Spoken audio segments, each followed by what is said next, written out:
Okay. The hour of 10 o'clock having arrived, I call the meeting of March 24th, 2020 to order. I would like to ask Mr. Jim Zay, Member Jim Zay, our Vice Chairman, to lead us in the Pledge of Allegiance and then to be followed by invocation. Member Zay.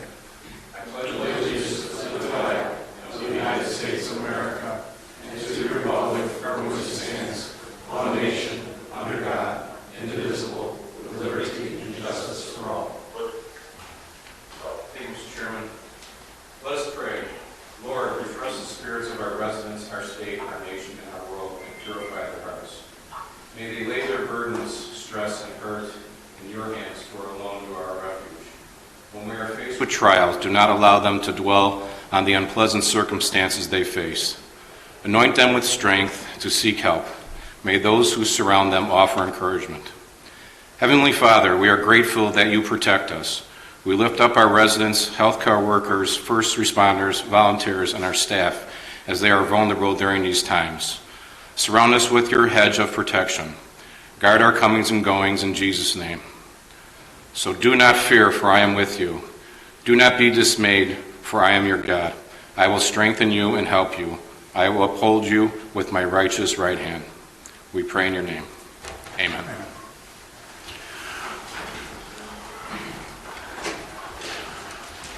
Okay, Mr. Clerk, please call the roll. Chaplain. Let's try that again. Chaplain.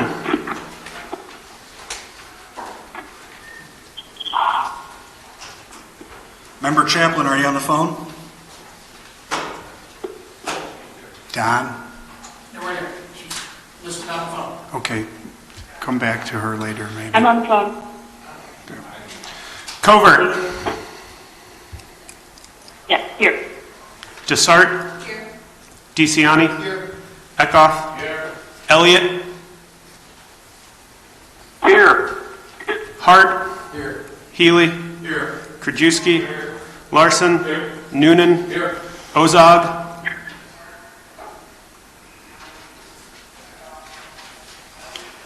Member Ozog, are you on the phone? She was. I'm on the phone. Can you hear me now? Yes. Pachowski. Hello? Can you hear me? Yes, we can hear you. Ozog is here. Thank you. Renahan. Here. Rutledge. Here. Selman. Here. Tornatore. Here. Zay. Okay, thank you. We have a quorum. All members are accounted for and participating today. Please let me offer a few prefatory remarks. It is our intention to ensure that all members can fully participate in today's county board meeting. As such, we will conduct the meeting as close to our normal process as possible. Therefore, the instructions for participation have changed slightly, but it has always been and we will execute a meeting that does not limit anyone's participation whatsoever if they are participating remotely. I'm advised by our technology folks here that if you'd like to make a motion or a second, please say motion and then your name. If you'd like to second a motion, please say second and your name. If you have discussion, please say discussion and your name. We will make a list of people seeking recognition and call upon them in order, both in the room and on the phone. We're going to have a little patience here because our technology is not as advanced as it should be for this type of a meeting to conduct this kind of an interaction. IT will have the operator on the phone to assist if the process becomes difficult. If we do need to utilize the operator-assisted function, we will then ask those who want to discuss an item to hit *1 Of course, in order to keep the meeting process orderly, it is important that members wait to be called upon to begin their remarks. But again, we want everybody to be given the opportunity to fully participate. That is a given. So let me offer some, so we move on to the order of Chairman's report. Our world has changed significantly since the last county board meeting on March 10th. First and foremost, I believe, have acted decisively on many fronts here in county government to combat the spread of COVID-19, while at the same time preserving the operations of essential county business. We are asking employees at the care center, the health department, the jail, water treatment facilities, and other parts of the county to perform essential functions as part of our core mission to serve the people of DuPage. I believe as public servants we have a responsibility to conduct the business of this county board on their behalf as safely and expeditiously as possible. So let the record reflect that there are 1, 2, 3, 4, 5, 6, 7, 8, 9, 10 members present here, and there are 8 members participating via telephone, and we welcome that. 11, forgive me. I can't count that high. Okay, so there is 11 members present, and there are 7 participating on telephone. We're all present and participating. We welcome board member participation remotely. Furthermore, for the record, board members that are present are sitting individually, spaced out. I don't know. I'm probably the closest here to Connor. Lucky me. But everyone else is at least, I would say, 6 feet apart.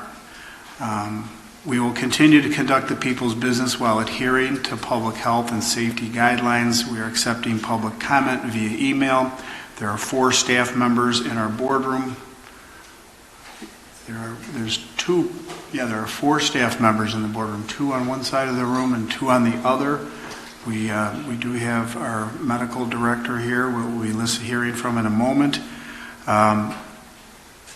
So there's plenty of space between us here. Let the record reflect that. It's important for us to move through the agenda items generated in the last 2 weeks because we have a 5th Tuesday this month.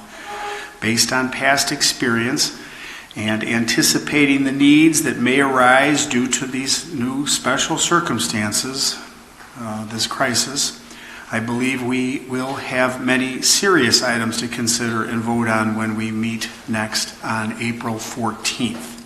So keeping a steady pace prevents us from having special call meetings and allows us to pay our bills and move the people's business forward in a timely manner while proceeding as safely as possible in accordance with all public health guidelines. We are acting swiftly to assist PADS and Catholic Charities in finding and financing temporary housing for the unsheltered homeless in the county.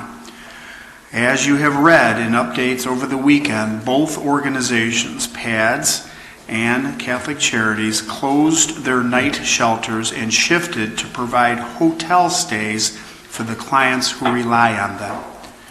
These decisions were made in an effort to minimize the spread of COVID-19. As both agencies have incurred significant additional expense, it is my intention to provide $50,000 to DuPage PADS and $35,000 to Catholic Charities to help them during these unprecedented times. These funds will come from our Human Services Grant Fund, which was already included in the DuPage County 2020 budget. Additionally, we have sent a letter to Governor Pritzker requesting flexibility with funding we receive from the state for rental assistance so that we can respond more quickly to the needs of residents who are homeless or at risk of homelessness. I have asked Mary Keating, our Director of Community Services, to provide more information on how we at the county are working with our nonprofit partners to respond to this critical issue. Mary, please proceed. Thank you, Mr. Chairman. Typically, I speak pretty extemporaneously here from the podium, but because of the importance of this morning's information, I wanted to prepare some remarks. So please forgive me if I'm reading off script, but I want to make sure that I get you all the best information that I have. So as the chairman discussed, both PADS and Catholic Charities have temporarily closed their emergency shelters and shifted their delivery model to helping clients finding any alternative housing, including assisting people with hotel stays. In the case of PADS, many of you may know that PADS was initially seeking a space to convert into a 24-hour emergency shelter. But after much deliberation, they decided that they could not ensure the safety of their clients, their volunteers, and their staff by housing people in a congregate manner. Ensuring adequate spacing between clients, delivering food, making sure they had the proper sanitation, bathroom and shower facilities, and security issues led them to the decision to close those night shelters. I will say I've spoken to Carol Simler, and I know she's watching right now. I've spoken to Carol Simler probably 25 times in the last 3 days, just making sure that we're up to speed on what's going on. This was a tremendously difficult decision for that organization, but they are working diligently to ensure the safety of everyone affiliated with the organization. You should have all received an update this morning from Carol Simler, the Executive Director of PADS. So PADS has reached out to all clients who have stayed with them since March 1st. Something that's really important to understand is that the majority of PADS clients are there for a very short stay. So what PADS did was initially they prioritized those folks who were relying on them for the majority of their sheltering. So folks who had stayed with them more than half the time since March 1st.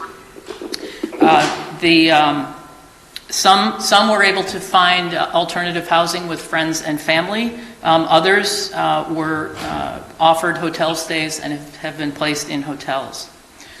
Staff has reached out to everyone who has stayed with them since March 1st. They continue to reach out to all clients, those that are in hotels or those that they have other contact with. They're providing them food and other essentials. They've also established a hotline for their street outreach team.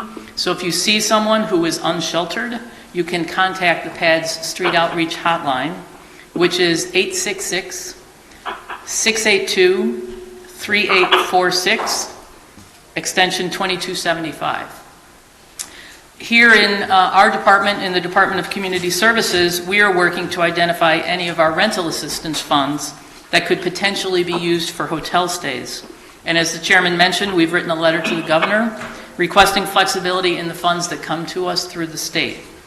In fact, there was just a call this morning with Grace Ho, who's the director of the Illinois Department of Human Services, announcing that the state is releasing $6 million in additional funding for emergency lodging, specifically hotel and motel stays, as well as the wraparound services needed to support folks who've been placed in that temporary housing.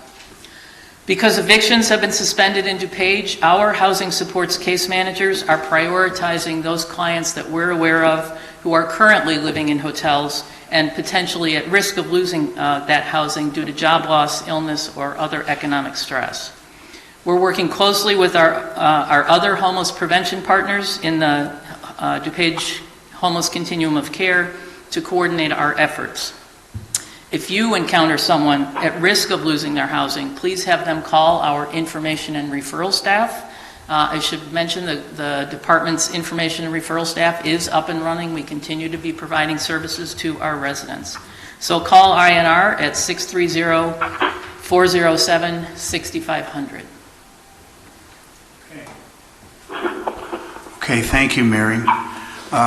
If I may continue along on the order of Chairman's report, and also if I can offer an advisory point of information for the folks that are on the phone, just standard operating procedure on conference calls. You may want to consider putting on your mute button, so any background noise that you may be experiencing, we wouldn't hear that. But of course, you take the mute off when you want to talk. So moving right along here, please allow me to thank the members of our business community who have offered to help. It's really remarkable, some of the folks that have stepped up. I've gotten some really gratifying calls and outreach efforts. Let me go out and scrounge and help you find some N95 masks. Let me, figure out how I can secure some gowns for your care center. It's been really gratifying, during this period of crisis, and there's a lot of things to feel heavy about. There really are some nice examples of some heroes among us. Obviously, the healthcare workers, but they're first and foremost the heroes of the day. But I also want to tip my hat to the business community and the people that have stepped up to the plate to offer help. They're part of the solution and not part of the problem, and that's always welcomed in these kinds of times. To donate items, to volunteer their services or to assist in many ways, we have Giving DuPage has been working diligently. I think Shafali, Mary has given her specific directions. So I've directed a number of people, young people in particular, who are looking for some things to do. It's www. I don't think we say that anymore, right? So it's just givingdupage.org. Is a wonderful resource.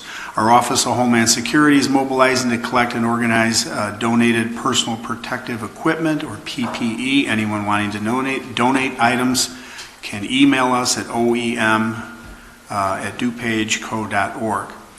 And yesterday I sent a list of health resources for businesses to the DuPage mayors, to all of you board members, and to Choose DuPage. I want to thank Choose DuPage also for coordinating requests from small businesses looking for assistance, Small Business Administration loan information. There's some really interesting, important, and valuable opportunities in the federal legislation that's being debated in D.C. So as soon as that comes to light, we will share that with our business community. Some zero interest loans in there, I understand, to keep people at work and making sure that you make payroll. So we'll make sure we get that information out. Finally, Dr. Rajmi Chu, our medical officer for the DuPage County Health Department, who is indeed a hero and has been out there in the field working tirelessly. I have asked Dr. Chu to speak today to us about some of the news that we've heard about testing and testing methods for COVID-19. Switching back to your headphones. A good 50% on here now. So, yeah, again, those who are on the telephone, please, would you put your mute button on? Dr. Chu, please proceed. Thank you so much. Good morning. And thank you, Chairman. Thank you, members Tornatori and Larson. And thank you all, County Board membership, for your leadership and support during these challenging times. Just to start broadly and briefly with an overview of our national activity, as you're likely aware, we have tens of thousands of cases. Per the CDC website, we're at over 30,000. Per the Johns Hopkins website, we're at over 40,000 cases nationally, and statewide as of yesterday, actually as of a week ago, last Monday, we were at 93 cases, and as of yesterday, we're at nearly 1,300 cases. The current count is 1,285, and sadly that includes 12 deaths. As we've seen nationally, the state of Washington was initially most significantly impacted and continues to be, and that's shifted a bit now toward New York, who is also being very disproportionately impacted with just a very dramatic rise in cases. Illinois activity is thankfully lower, but we expect our rise to continue. We know that even as a nation, much less statewide, we have not yet peaked. So we anticipate this going on for at least weeks, if not months. With that, yes, very much I appreciate our, again, county leadership on the issue of maintaining open relations and dialogue with the state and with the governor's office. And testing has been central to so much of our focus and angst, I think, in the community as well. But really, we want to look at it from the public health perspective. And to that end, we have been asking for more testing, and thankfully now more testing is available across our communities. We're not as bottlenecked with the public health testing only. We're able to prioritize the most ill persons to be tested through the state lab, and those are the most ill and the most at risk. It's those that are hospitalized with severe lung disease, such as pneumonia, who are prioritized for public health testing, and then also those that live or work in congregate settings, such as long-term care facilities, nursing homes, or correctional facilities, or homeless shelters, given the increased risk of efficient, rapid transmission and the vulnerable population housed in those settings. But thankfully now, with expanded commercial labs providing testing, we have now seen a transition from not exclusive testing in emergency departments, but now in outpatient settings as well. However, testing in and of itself is not a viable long-term strategy that will help flatten the curve. Yes, it has been very critical in helping to identify and detect activity in our community, and yes, we know now that locally and statewide and nationally that we have very much ongoing community spread. So now that that's been established, and also alongside the absence of FDA-approved treatment or vaccine yet, there is limited value to mass testing everyone. We don't want to expend resources unnecessarily and focus our energies on testing broadly. Rather, we continue to rely on the guidance from the Centers for Disease Control and Prevention and the Illinois Department of Public Health that recommends that individuals with mild symptoms, meaning fever, for the public, the definition is a little bit broader, where it's fever with cough or shortness of breath. And then for healthcare professionals, it's a little bit more conservative, meaning having a lower threshold for recognition of illness, and then removing ourselves and isolating ourselves from group settings and workplaces, which is fever or cough or shortness of breath or sore throat. So in those settings with even mild symptoms, the recommendation is to basically stay at home in isolation. And if I may quote the Illinois Department of Public Health guidance for the public, if you do not have a high-risk condition and your symptoms are mild, it is very likely you do not need to be evaluated in person and do not need to be tested for COVID-19. There are currently no FDA-approved medications to treat COVID-19. The best thing you can do to protect yourself and others in your community is to stay home while you have mild symptoms. Another potential risk is that of increased mass testing of all persons is that a negative test result could be misinterpreted. A negative test is just that. It's just a snapshot in time of what a person's status is. It could change potentially later that day. If I was exposed, 4 or 5 days ago and I'm still incubating, I may not have developed enough of a viral load to be detected by the test. So I shouldn't have any false sense of security thinking that, I'm negative, so I can go around and mingle and, and not heed the precautions that everybody else is. It may be due to if someone's immune compromised or they simply don't have the infection yet, but will potentially go on to develop it. And it's just not practical for all of us to be tested every day to know our COVID-19 status on a daily basis. So we continue to rely on the strategies that we've been discussing since the beginning, and those are very much, as we're practicing here today, healthy distancing. That's social, physical distancing while remaining emotionally connected and in solidarity. It's very heartening. I have to say, I'm a board-certified physician in family medicine, have transitioned to public health for about 20 years, and I've never seen anything like this. It's surreal. I think we can all appreciate, even with a little bit of anxiety, the differences that we're seeing in our society. The lighter traffic, the empty parking lots, fewer people in the workplace and all, but it's also immediately then heartening to see how we are all coming together. Change is hard, certainly at an individual level and even harder at a society level, but how fortunate we are to be feeling this urgency together and acting on it. So really, I commend us all really to be coming together in this way and appreciate your leadership in guiding us through this collective change. So healthy distancing has been critical to help break that cycle of transmission when we are in close quarters. Very critical also is any individual who does exhibit symptoms of illness is to stay home while symptomatic, and then for some period beyond that for the recommended isolation and quarantine periods. Also important for, and again I appreciate the county leadership on this, is assuring that employer policies for sick employees, that those policies be flexible, non-punitive, and aligned with public health recommendations.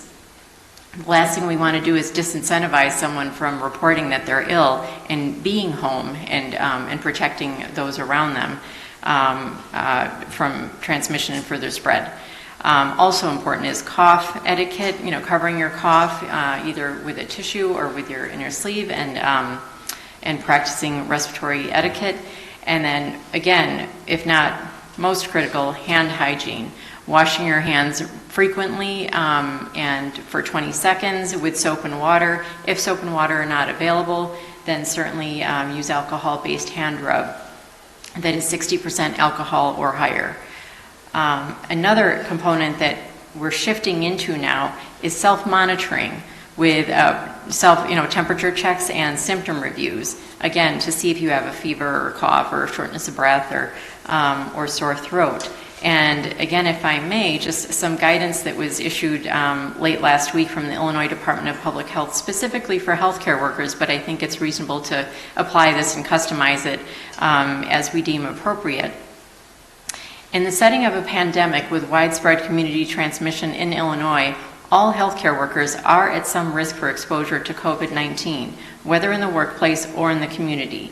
Therefore, IDPH is asking all healthcare workers, regardless of whether they have had a known COVID-19 exposure, to self-monitor by taking their temperature twice daily and assessing for COVID-19-like illness. If healthcare workers develop any signs or symptoms of a COVID-19-like illness, they should not report to work. If any signs of symptoms occur while working, healthcare workers should immediately leave the patient care area, inform their supervisor per facility protocol, and isolate themselves from other people. So I think it's an opportunity to expand that really society-wide and at least maintain that ongoing individual level self-awareness and symptom review and temperature checks.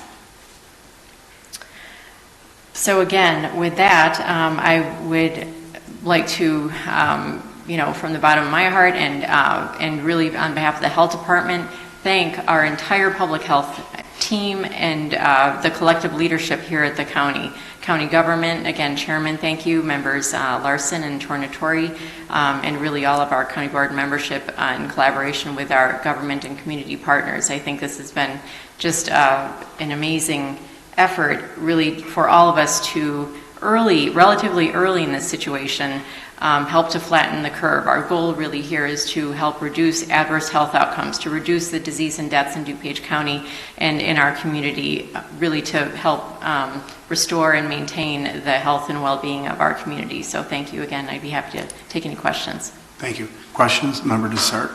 Discussion, Dessart. Thank you for all you do, first of all. Secondly, later on in our agenda, we're going to be offering our employees the benefit of loaning them an additional 10 days of sick leave. So my question to you is, once somebody is ill with COVID-19, how long are they sick? Because it's my understanding that it's longer than 10 days. It can be several weeks. You're right, and it's very individual. I think what's being described in the literature and all based on, initially from China and then now more recently in the U.S., the outpatient course of illness for those who experience mild illness is generally thought to be about 1 to 2 weeks.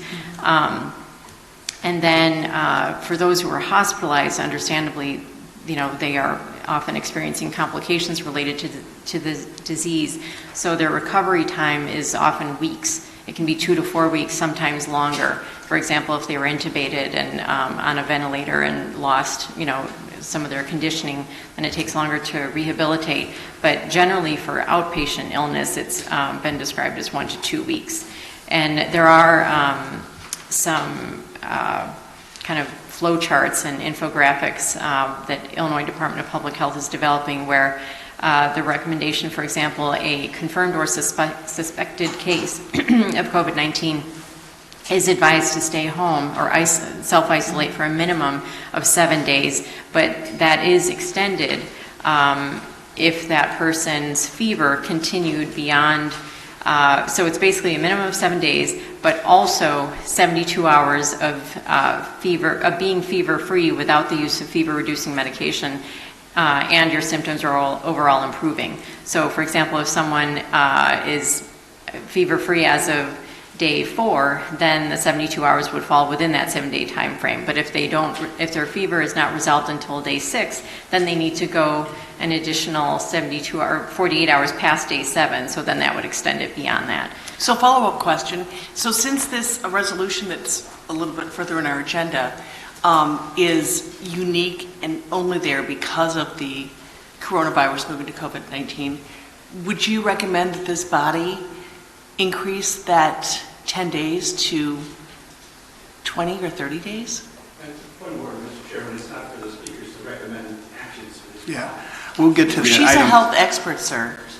Okay, she can answer the question as a Q&A. I think just for clarification, we thought about this. It includes, that's 10 work days.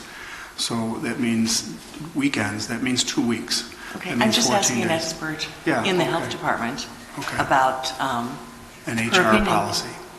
I would commend this body for even considering additional sick leave. So I think what's being considered sounds reasonable, but I would defer to the deliberation and decision-making of this body, and we're happy to provide consultation as requested. Thank you. Thank you. Further questions, Mr. DeCiani? And thank you for your service.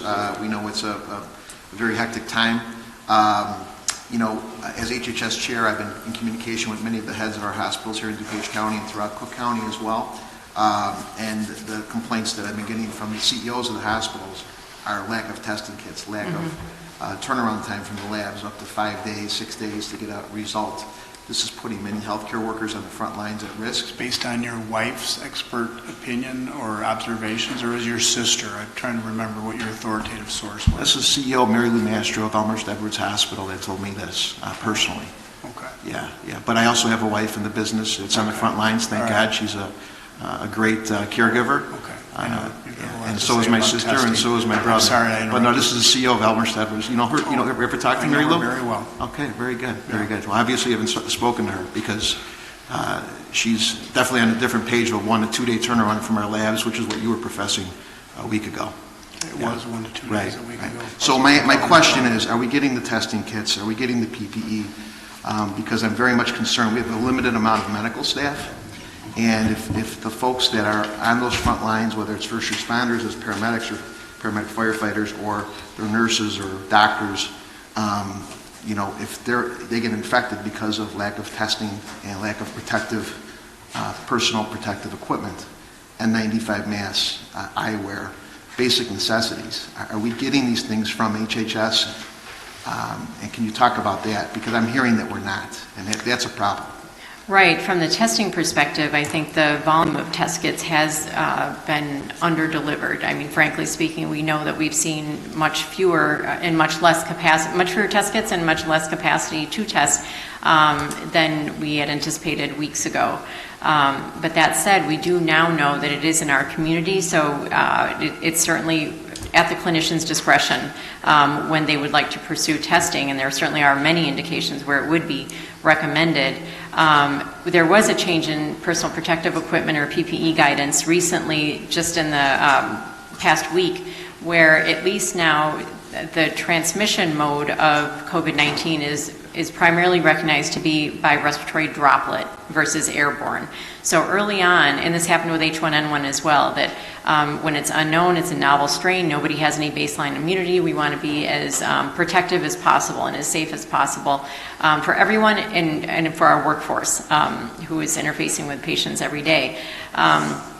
So now it has shifted. So the initial personal protective equipment was for standard precautions, contact, which is gloves and gown, N95 respirator with eye protection. And now what's shifted is in recognition, like I said, that it's thought to be droplet transmitted and not airborne.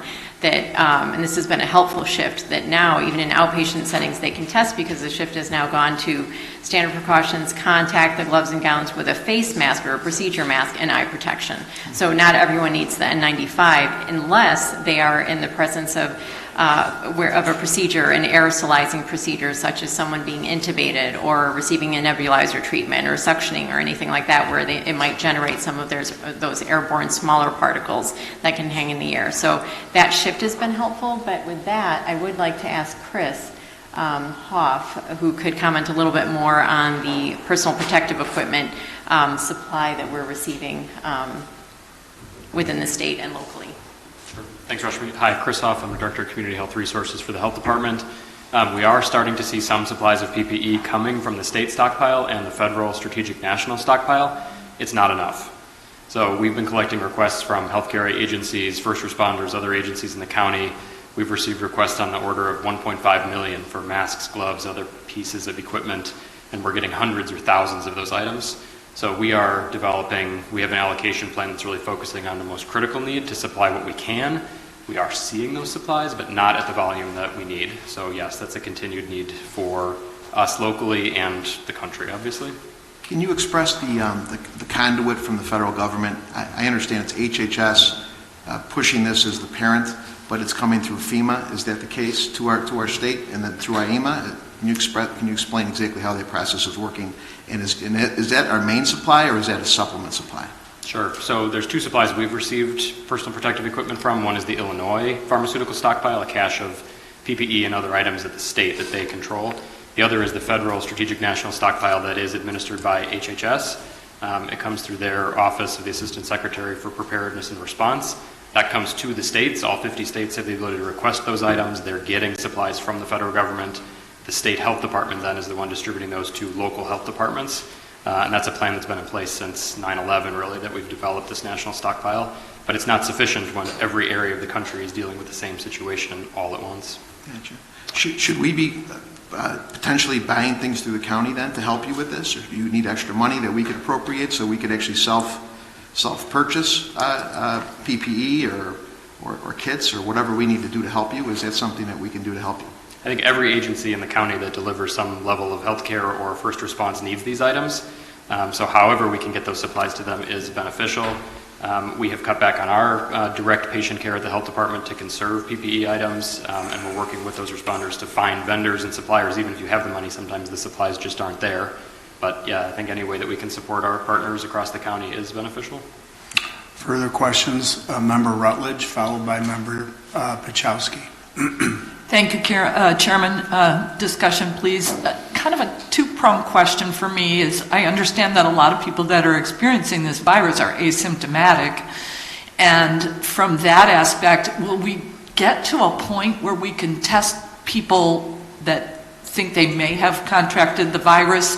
And does the virus hold antibodies to not be reinfected so that those people can return to the economic aspect of our life in the U.S.? Really good questions, and we don't know. So those, particularly to the second question, if I could take that first, that I know that there are studies now in progress where they're collecting the serum from patients who they know have been ill with COVID-19 to see what the level of antibody expression is and how long that may reflect immunity. So we really don't know. Typically with other illnesses, when antibodies are detected, it might provide immunity for months to years to sometimes lifelong immunity.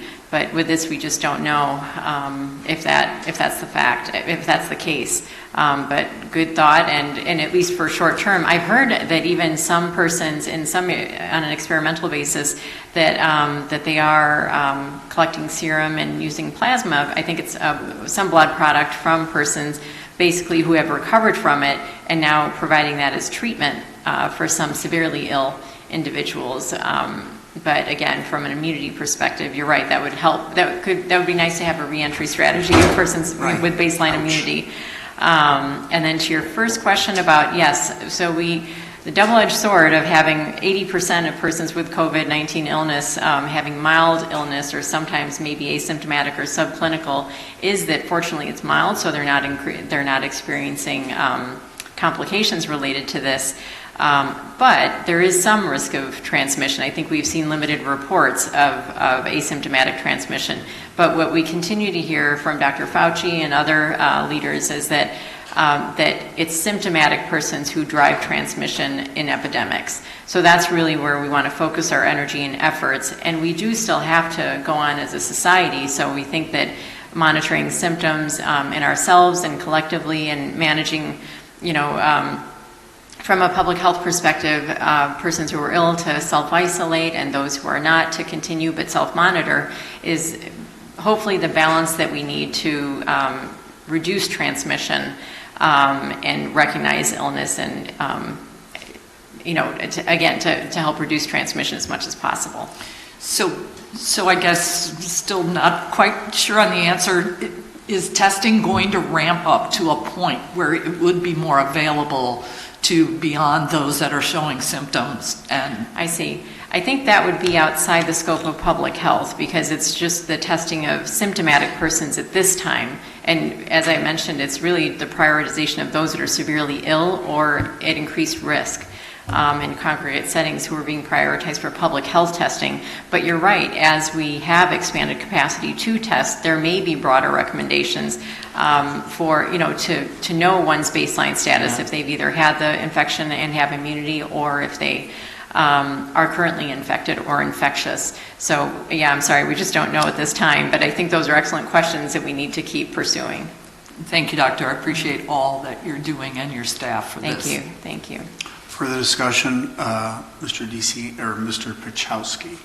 No, I'm still concerned about exposure because when I go shopping, my cashier's not 6 feet away. My fellow shoppers aren't 6 feet away. When they deliver food, it's not 6 feet away.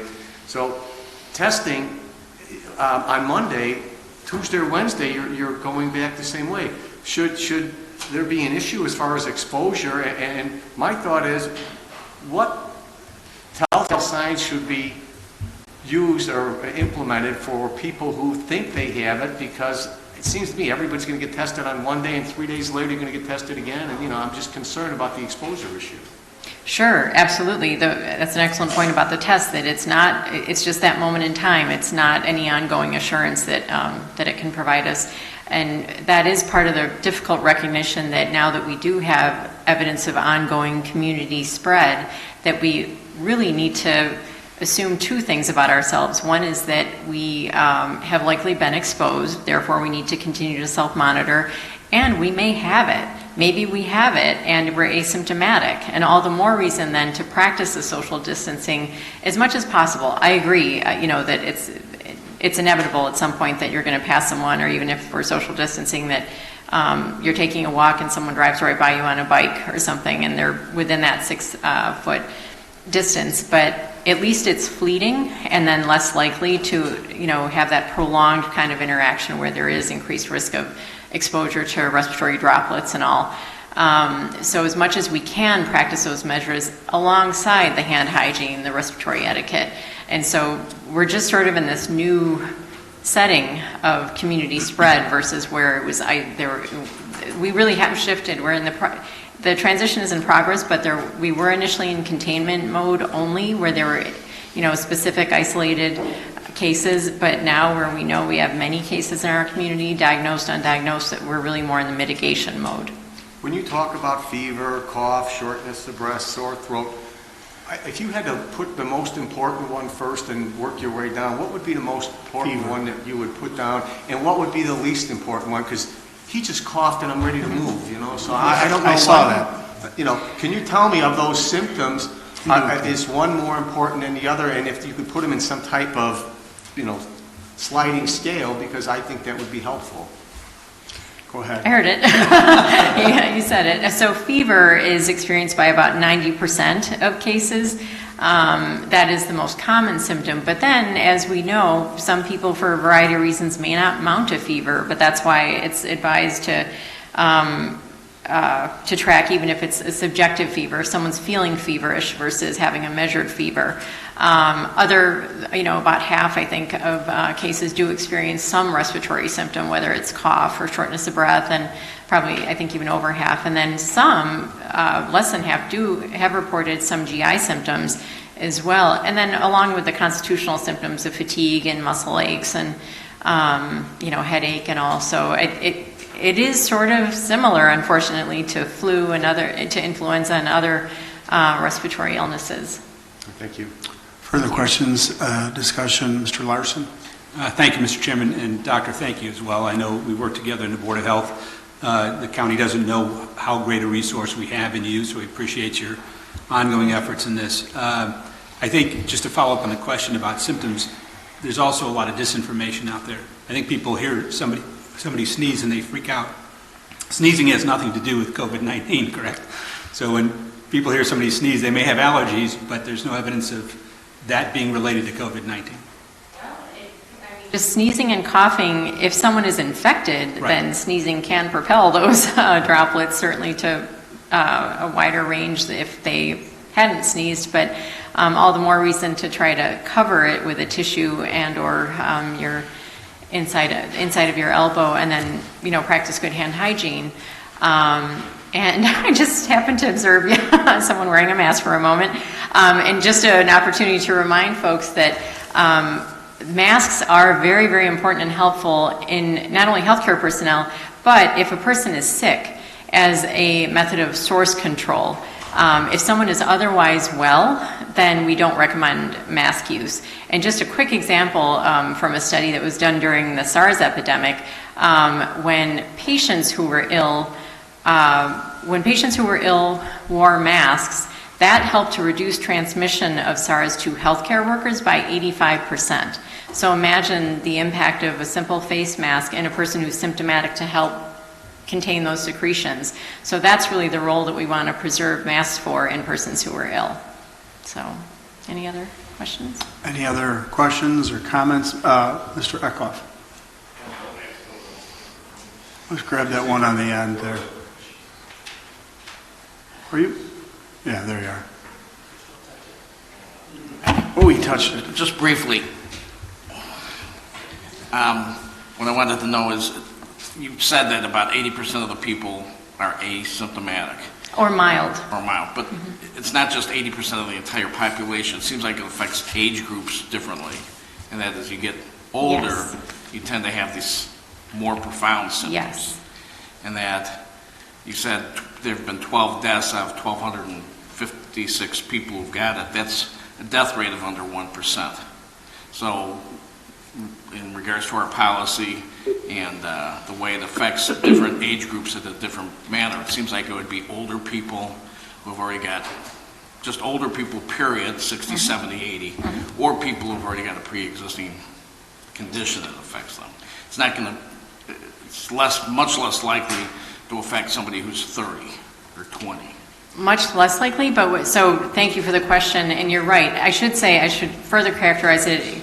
The mild illness could be asymptomatic to mild to moderate, but just not requiring hospitalization. So it's no cakewalk to be sick and out for 1 to 2 weeks, but but in a person who's otherwise healthy, at least they're hopefully recovering and getting back to baseline.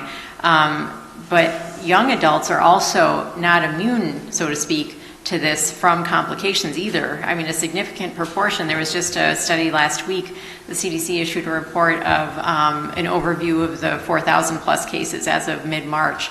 And I don't remember the exact percent, but it was over 10% of, I think, the 20 to 44 60-year-old persons who were hospitalized related to this. And yes, you're correct that it is a higher proportion of persons over 65 and persons over 80 who are hospitalized. And sadly, the mortality rate is significantly higher, as we've seen internationally as well. I think it's in persons over 80, I believe it's 15%, and then in persons over, I don't remember the exact breakdown, over 70, it's around 8%, and then over 60, it's With the entire population, at least here in Illinois, it's been under 1%. Correct, fortunately, so far. I mean, we haven't seen the surge of activity that they've experienced in China and South Korea, where at least those are the only places where they're hopefully on the other side of the curve. So, the whole difficulty with this disease is that what we're trying to do with it is avoid the spike because it's so much more contagious than the regular ones. But generally, if you spread this out as far as the regular flu or something like that, you would have generally about the same amount of the population. It's all occurring at one time, which is overriding our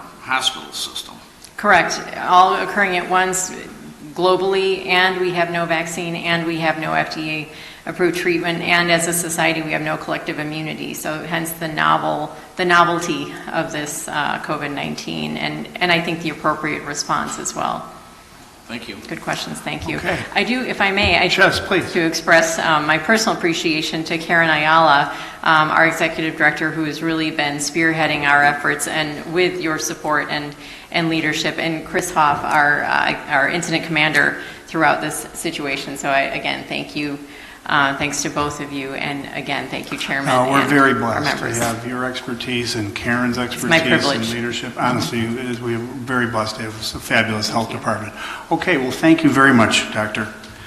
That concludes my chairman's report. Let's see. We move on to the order of public comment now, and I understand that Don Carlson is going to help us monitor the public comment because we've invited members of the public to communicate with us via remotely, and through our technology here today, we're going to try to accommodate that. Is that correct, Don? No? I believe that, hold on, Michelle's going to get me here. I believe that, Connor, do you have Connor has the comments that came in via the web. We put a form out there this week so that people can remotely put those in. So, do you want to submit those, Connor, or are you going to hold on to them? What I'll do is I'll submit them. Do you want me to read them into the record, or do you want me to just give a name and what it's about, or a summary of their comments? I think you should read it into the record. Okay. Please proceed, Connor McCarthy, Assistant State's Attorney. The first comment is from Elizabeth Collins. She asks that DuPage County take steps to dramatically lower the number of people in jail in response to COVID-19. This means facilitating bond review hearings for people currently in jail and instructing judges not to admit new people to the jail. She says we are in a moment of crisis and need all county officials to do everything in their power to keep people safe. Incarcerated people are among the most vulnerable during this pandemic. We need you to do everything in your power to meet these demands, whether it's taking unprecedented action or working with other county stakeholders. People incarcerated in jail are one of the populations most vulnerable to coronavirus and COVID-19, and their protection warrants special emergency action. Jails and prisons are known to quickly spread contagious diseases. Incarcerated people have inherently limited ability to fight the spread of infectious disease since they are confined in close quarters and unable to avoid contact with people who may have been exposed. Responses such as lockdowns, placing people in solitary confinement, and limiting access to visits from loved ones are punitive and ineffective responses to outbreaks. Importantly, we also know that isolation further endangers people, and limiting visitation also has adverse effects. The only responsible response to the threat of COVID-19 is decarceration. That concludes Ms. Collins's remarks. Next, I have a comment from Paula McGowan. Ms. McGowan's statement says, "Good morning, my name is Paula McGowan. I'm a resident of Glen Ellen. I appreciate the fact that during this time that a highly contagious disease epidemic is plaguing our world, that the public in DuPage County has been given the means to make public comment at this board meeting without endangering our lives by attending. This is made possible by advancements in technology we have today. I'm hopeful that steps have been taken by Chairman Cronin to ensure that this meeting will not unnecessarily put board members at risk. Last night in Glen Ellen, the village president held a board meeting via teleconferencing with all of its board members. During these times, we can't take chances that could infect and spread this deadly virus. That concludes Ms. McGowan's remarks. I also have remarks from Lana Shepak, L-A-N-A-S-H-E-P-E-K. She appreciates all the leadership and time each member and the staff has put in. She realizes that this is a stressful and difficult time. She commends us on the excellent job of communicating and, quote, running the busy for the residents. Be safe and healthy. That concludes her remarks. I have Chyri Soltau, Chyrie-Soltau. His remarks are, I thought the county did a very good job talking about COVID-19 in the early days of reporting on the virus. Thank you. That concludes Mr. Soltau's remarks. I have a very lengthy remark on a matter that's on your agenda regarding a zoning variation. I will try and summarize the remark in less than 3 minutes. It comes from Mr. Matt Gates. Dear committee, the purpose of this letter is to ask you to approve the zoning variation in zoning rules so I might raise a fence height from 4 feet to 6 feet and increase the same fence opacity from 50% to 100% for a fence within the corner yard setback. The property, 4001 North Grant Street in Westmont, is located on the northwest corner of Cass and Ogden. Traffic continually cuts through the neighborhood in order to avoid that intersection. DuPage County has acknowledged this bypass by erecting a no-turn sign from 4 to 6 p.m. While this has reduced traffic in the neighborhood, the rerouting continues. We're at an unincorporated area patrolled by a sheriff. When he's patrolling our area, he stops drivers for their bypassing, but he can't be there 24/7. This problem continues when he isn't around. For all of this, I'm asking the committee to acknowledge the need for special circumstances here so that the family living at this address receives due security and safety. At a meeting I attended, 2 examples of the zoning variation were presented. Z19-093 Hassan increased the 4-foot fence to 6-foot corner yard setback, and Z19-085 Kaspersky increased 6-foot fence to 8-foot fence corner yard setback. Both were approved in the last 3 months. At the above-mentioned meeting, I acknowledged that I had raised an original 4-foot fence to 6-foot fence without realizing it is beyond my legal property line. At this meeting, I declared being fully responsible for this mistake. I sincerely apologize for the error and agreed to correct it. I wasn't able to make any further comments because another attendee, upset by her own concerns, disrupted the meeting by shouting down anyone else who spoke. I didn't want to contribute to the chaos, so I said nothing more. In support of my own request for zoning variance, I have filed signatures from surrounding neighbors whose properties are across the street from my property or adjacent to it.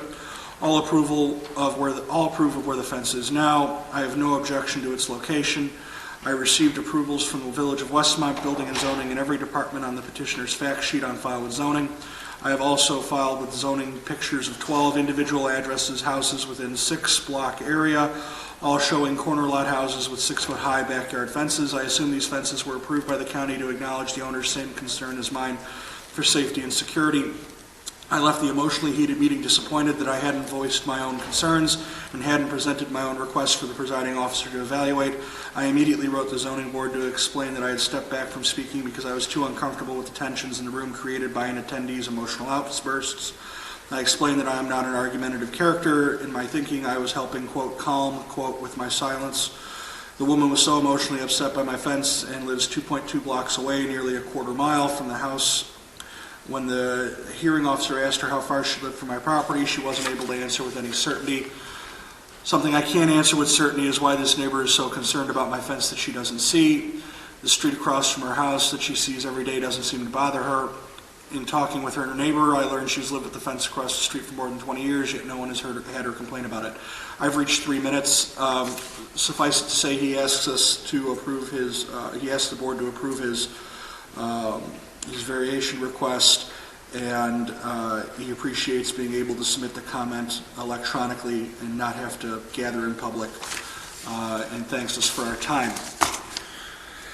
I have a next comment from Edgar Pal, P-A-L.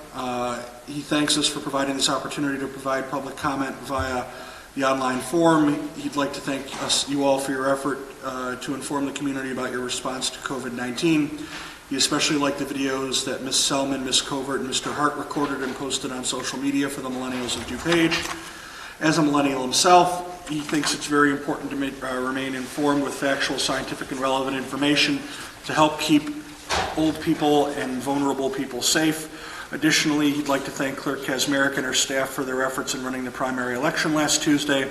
It was a challenging situation with several judges stepping back from their roles and numerous polling places having to close.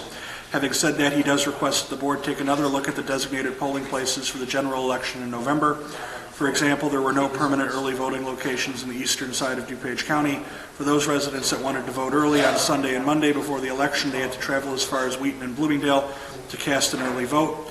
He thinks it would be very beneficial for one of the polling places in eastern DuPage to be designated as a permanent early voting location. Additionally, it seems that the county designates many nursing homes as polling locations, which had to be moved at the last minute. Affected voters had to travel to Wheaton to cast their votes, which could have presented challenges to voters who live far away and have limited transportation options. Instead of moving all these precincts to Wheaton, perhaps a better option would have been to redirect those voters to a polling location in the same municipality or township. Overall, he does recognize that this is an unprecedented situation, and we may not have been prepared for. Although turnout was low, he's sure that the clerk and her staff did the best they could in a challenging situation. That concludes Mr. Pell's remarks on that topic. Also offering comment is Ronald Sucik, S-U-C-I-K. His subject is compensation for citizens that worked in the recent primary election. His comments state, you put many voluntary citizens at risk during the unnecessary primary election that was held.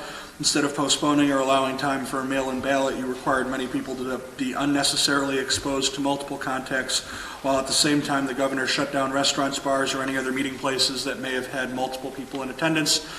His question is whether or not, given many polls were understaffed, if any thought has been given to compensate those workers for the stress that they were put through.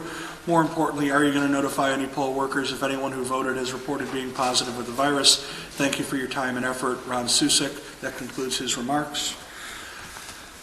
There are several remarks here regarding sustainable gardening and hoop houses. The first is from Patricia Williams. Her remarks say it's important for people to grow safe, sustainable, healthy produce in their own yard. It hurts nobody, helps keep the environment safe with no fertilizers or chemical pesticides. This is important, especially when dealing with a pandemic such as the one we're facing now. This is a no-brainer. Make this happen. That concludes Ms. Williams' remarks. I also have Charles Moser, M-O-S-E-R, regarding Right to Garden. He supports season extending structures, including hoop houses for gardening in Elmhurst, DuPage County, Illinois, and the entire nation. Our local ordinance against them is wrong, and I hope that the county board can help set them on the correct path. As I write this during the beginning of the COVID-19 pandemic crisis, it's abundantly clear how beneficial a local source of fresh vegetables would be. Thank you. That concludes Mr. Moser's remarks. I also have remarks from Elizabeth Ambrogi, A-M-B-R-O-G-I. Dear DuPage County Board, I have been a resident of Elmhurst for almost 20 years. I am a homeowner and an abiding citizen active in my community. I believe strongly in property rights and in being allowed to use one's property to sustain a healthy lifestyle. I have been a gardener my entire life, and I enjoy it as a hobby and to promote healthy eating as well as the benefits for earth biodiversity. Given the Midwest climate, gardening here is seasonal. An easy and frequently used method to continue gardening through the winter in Chicago and many of its western suburbs is to build a hoop house tent over a garden bed during cold months. We here in Elmhurst have been trying to convince our city council for the past 3 years to allow residents to use hoop houses so we can grow our own vegetables in winter. We have been told by city officials that hoop houses are unattractive and will diminish the fine reputation of Elmhurst. Hoop house opposition has become a disingenuous campaign by our city representatives, which has caused heartache, frustration, and division for many. I kindly ask that you do whatever is possible in your means to help be able to grow food in our backyards in Elmhurst and maybe even in other cities in DuPage. Please reach out to Elmhurst decision makers and encourage them to allow residents to garden in winter, to eat healthy, to grow organic, and to be self-sufficient in feeding their families. This is asking so little, it's common sense really. I feel strongly about having control of the type of food I consume, knowing where it came from, how fresh it is, how beautifully it complements my health and the amazing earth we all walk on. Thank you for considering. Kind regards, Elizabeth Ambrogi. That concludes her remarks. I also have remarks from Susan O'Donnell Warren, O'Donnell with 2 N's and 2 L's, Warren the usual way. Dear DuPage County Board members, as we shelter in place as much as possible during the coronavirus shutdown, it breaks my heart to see senior citizens well into their 70s still scrambling for nutrition in the supermarket. I have volunteered to take on a route delivering frozen food and non-perishables for the DuPage County Senior Citizens Council, but I find myself appreciating as never before the need to encourage the growing of safe and nutritious vegetables, not only to feed ourselves, but to look after vulnerable friends, family, and neighbors in the event of a disruption run the food supply chain. I can fetch vegetables for elderly neighbors from the grocery, but I have no idea how many people have handled the produce, even if I personally wear gloves and wash everything before dropping it off. If we had more hoop houses, we would already have an abundance of many crops to share with our most vulnerable and far less competition and panic in our grocery stores. Hoop houses are quiet, green, and an asset to public health. A safe, diverse supply of local produce brings so many benefits to us all, but especially pregnant women, young children, the elderly, and those with underlying health problems. Please do all you can to not only enable and encourage devices like hoop houses and low tunnels that extend the growing season and protect food supply. Your prescience will save future residents of the county much heartache and distress. Thank you. That concludes her remarks. I have Nicole Virgil, a record of attendance only, supporting hoop houses. I also have Barbara Lonergan, a record of attendance only, supporting hoop houses. I have Edgar Powell, a record of attendance only, supporting hoop houses. I have 2 final remarks, one from Wayne Enerson, E-N-E-R-S-O-N.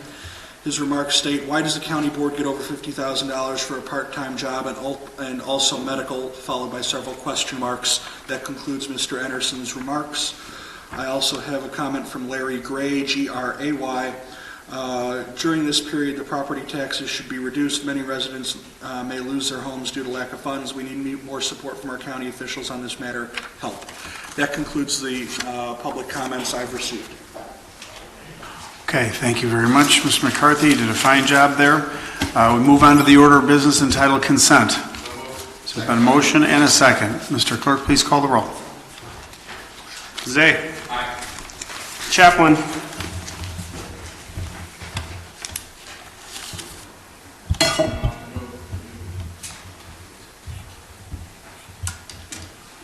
We're just going to take our time here. We're doing a roll call on the consent. I know the technology is not as sophisticated as it maybe needs to be, but Member Chaplin, are you there? Yes, I'm here. Yes, I'm here. Aye. We have a motion and a second. So there's a motion and a second. How do you vote? Do you vote aye on the consent? Yes, aye. Covert. Aye. Desart. Aye. DeCiani. Aye. Eckhoff. Aye. Elliott. Aye. Hart. Aye. Healy. Krajewski. Aye. Larson. Aye. Noonan. Aye. Ozog. Aye. Pachowski. Aye. Renahan. Aye. Rutledge. Aye. Selman. Aye. Tornatore. Aye. Okay. Thank you, Mr. Clerk. On to the order of County Board, Mr. Jim Zay. Thank you, Mr. Chairman. You know, we usually bring the folders up to you. I think I'm just going to drop them here at Member Chaplin's desk so we don't have to walk up and give I'll you the come and pick folders. them up. Then we'll stack them there if that's okay with the That committee sounds chairs. fine. Okay. Huh? We're over on the We'll put them by reserve for press. How about that? Does that sound good? There you okay. go. Okay, with that, I move on item A, CBR 305-20, appointment of Joseph Marnowitz to the member of the ETS 911 Board. been a motion, and is there a second? Second, Mr. Clerk, please call the roll. Zay. Aye. Chaplin. Aye. Covert. Aye. Desart. Aye. DeCiani. Aye. Eckhoff. Aye. Elliott. Aye. Hart. Aye. Healy. Aye. Krajewski. Larson. Aye. Noonan. Aye. Ozog. Aye. Pachowski. Aye. Renahan. Aye. Rutledge. Aye. Selman. Aye. Tornatori.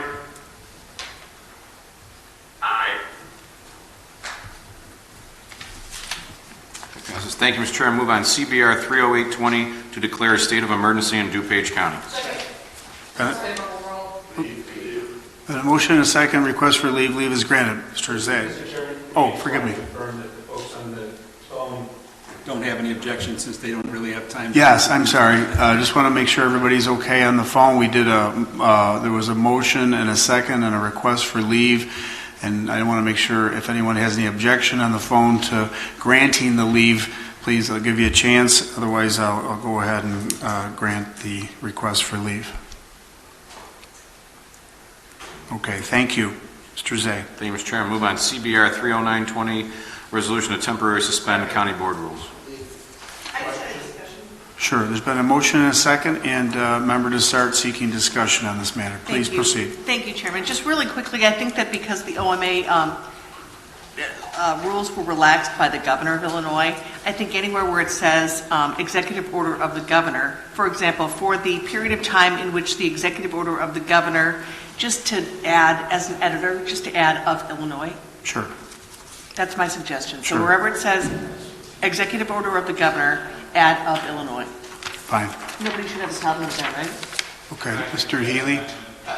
My only question on this is, we don't want to get rid of all of our rules. I think what we really are trying to accomplish here can actually be accomplished by a voice vote to, until May 1st, 2020, reduce all meeting notices to the state requirements and to allow participation by county board members in meetings via phone. I think those two things actually take care of everything. Further discussion? I don't disagree with you, but further discussion on this issue of suspending the county board rules to align with the state and the directions from the governor's office or the guidance? Mr. Hart? I think our state's attorney might have some guidance on that. Okay. Mr. State's Attorney, please proceed. These don't suspend all the county board rules. They only suspend the specific rules that are listed out in there and amend them in a temporary fashion. Basically, it's the rules that aren't discussed specifically stay in effect. The rules that are, the duration of the suspension is temporary in nature, and they spring back into effect upon either the termination of the governor's executive order, in which case we couldn't do it lawfully anyway because OA would prohibit it. And you are correct that there is a section in there regarding basically committee assignments. That could, in theory, be done by a voice vote, but it's in there because it's part of the same package, so to speak. It just makes sense to do it all at once because it ties everything to that temporary time frame. Did that elucidate any questions from the board? And we want to make sure it's the governor of Illinois, of course, for the record. My only concern is that if a chairman of a committee wants to have a meeting by phone, which would now be allowed, I would want to be able to do that. If I have to do something that I think needs to be debated or something, I want to be able to have that via phone conference or something. I think we're seeking to permit you to be able to do that with this action. I thought it canceled all.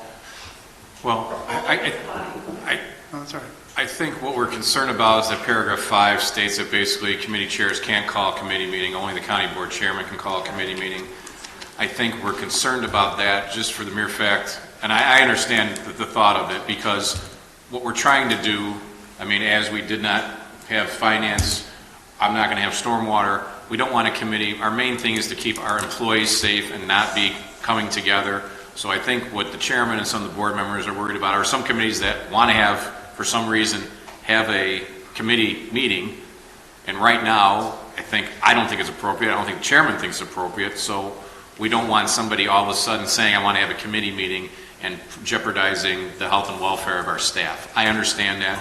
I'm concerned about it, but you know what? If this is the best for the county and we have to take these measures because maybe some board members want to have a meeting for some reason, that's fine. Yeah, member to start, please. That's spot on, exactly right. I understand the paragraph of concern, but if, for example, Member Healy wants to have maybe a phone meeting of his committee, he could just ask for permission from the chairman, and I'm sure the chairman would say, fine.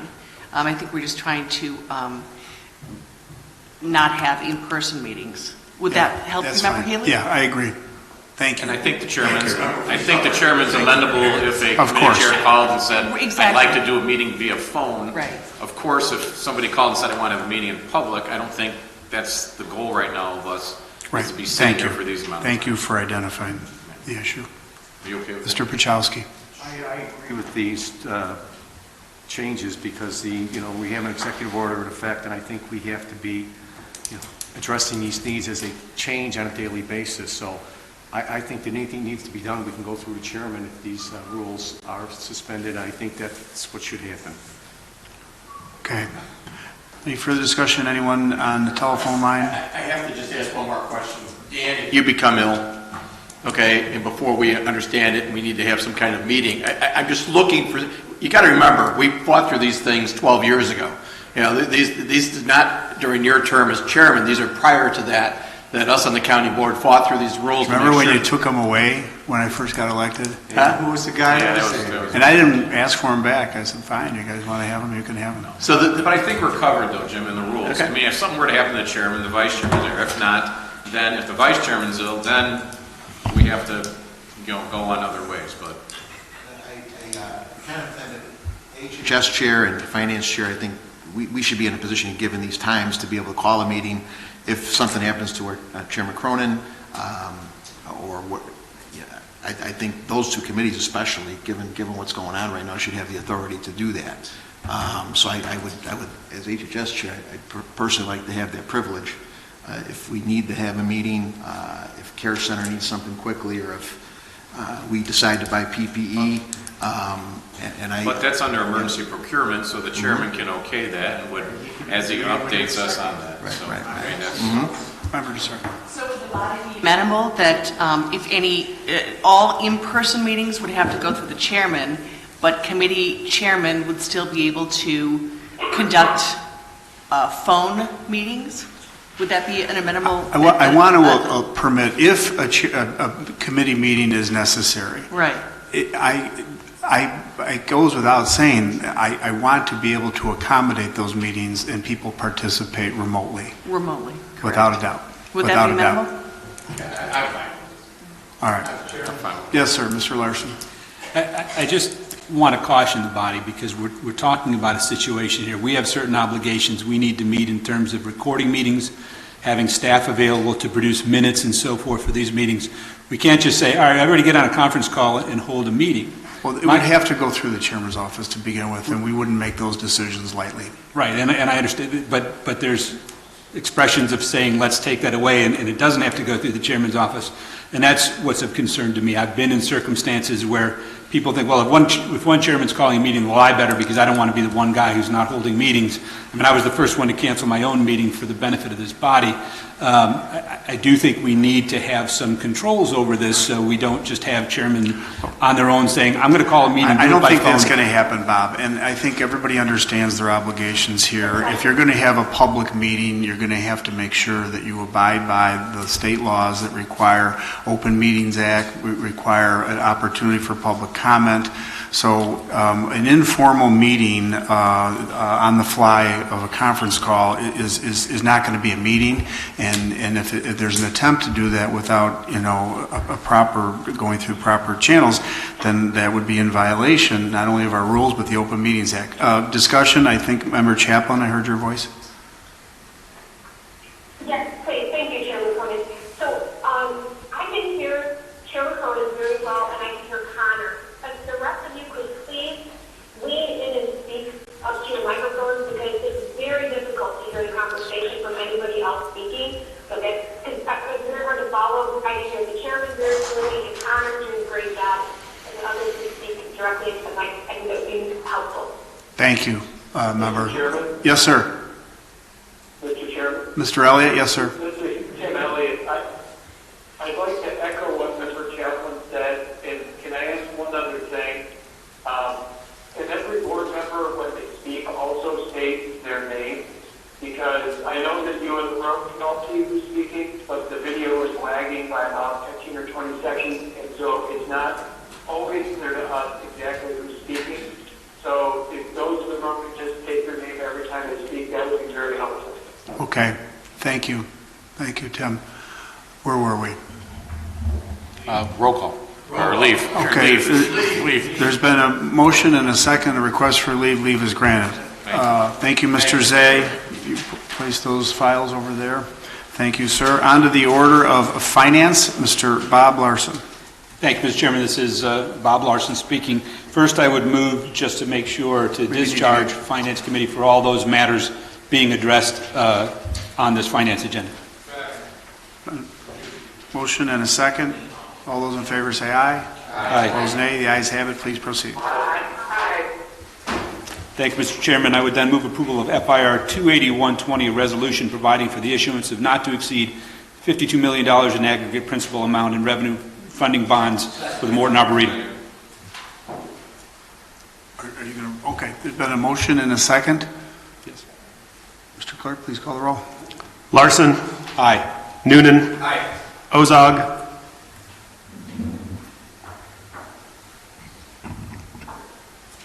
Ozog. Aye. Yes. Pachowski. Aye. Renahan. Aye. Rutledge. Aye. Selman.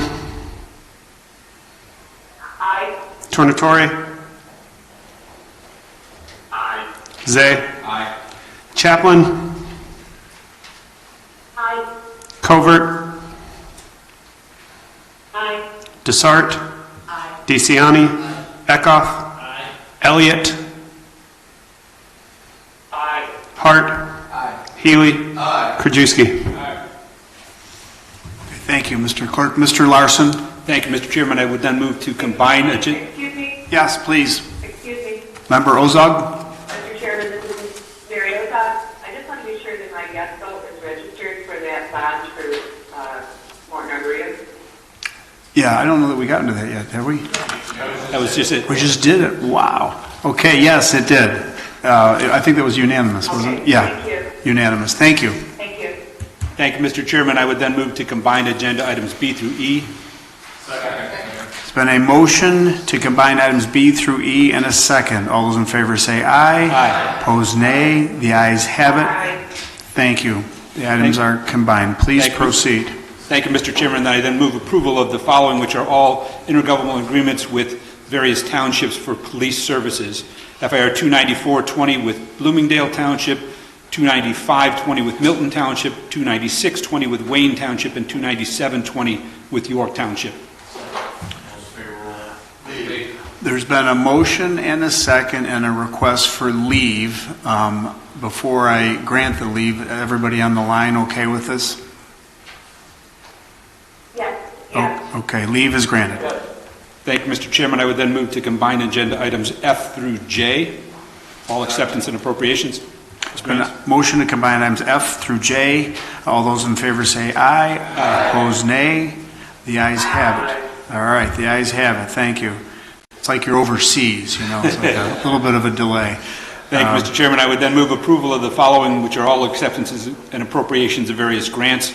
28220, which is the DuPage Housing Authority Family Self-Sufficiency Program grant.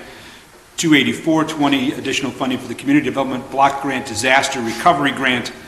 28820, the 32nd Year Emergency Solutions Grant. 28320, the 29th Year Home Investment Partnerships Grant.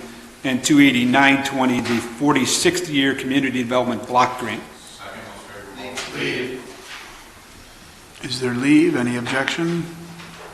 Leave is granted.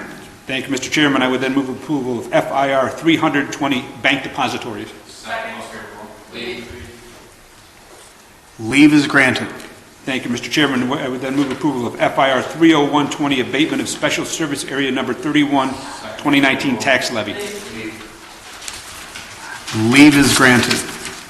Thank you, Mr. Chairman. I would then move approval of FIR 30220 authorization to transfer and appropriate $555,237 in additional funds to the County Infrastructure Fund for fiscal year 2020. I'd like to make a motion to pull M and N It's a $555,237 transfer for county infrastructure. There were 3 pages on M and 2 pages on N. So I'm wondering, are M and N 2 separate items, or is the $55,000 one item? It doesn't say very much. It doesn't say what the infrastructure for the money would be, so I'd like to pull these 2 items until such time as the board receives more information. Okay. There was a motion and a second to pass these items. There wasn't. Well, there was. But then you made your motion, and so why don't we just open it up for discussion right now, so maybe we can shed some light on it. Mr. Healy. Yes, Mr. Chairman, thank you. I'll sit back down. This is move the Downers Grove Field Court back to Wheaton. At the last county board meeting, the county board in consensus gave me direction on what to do. I did what the county board directed. I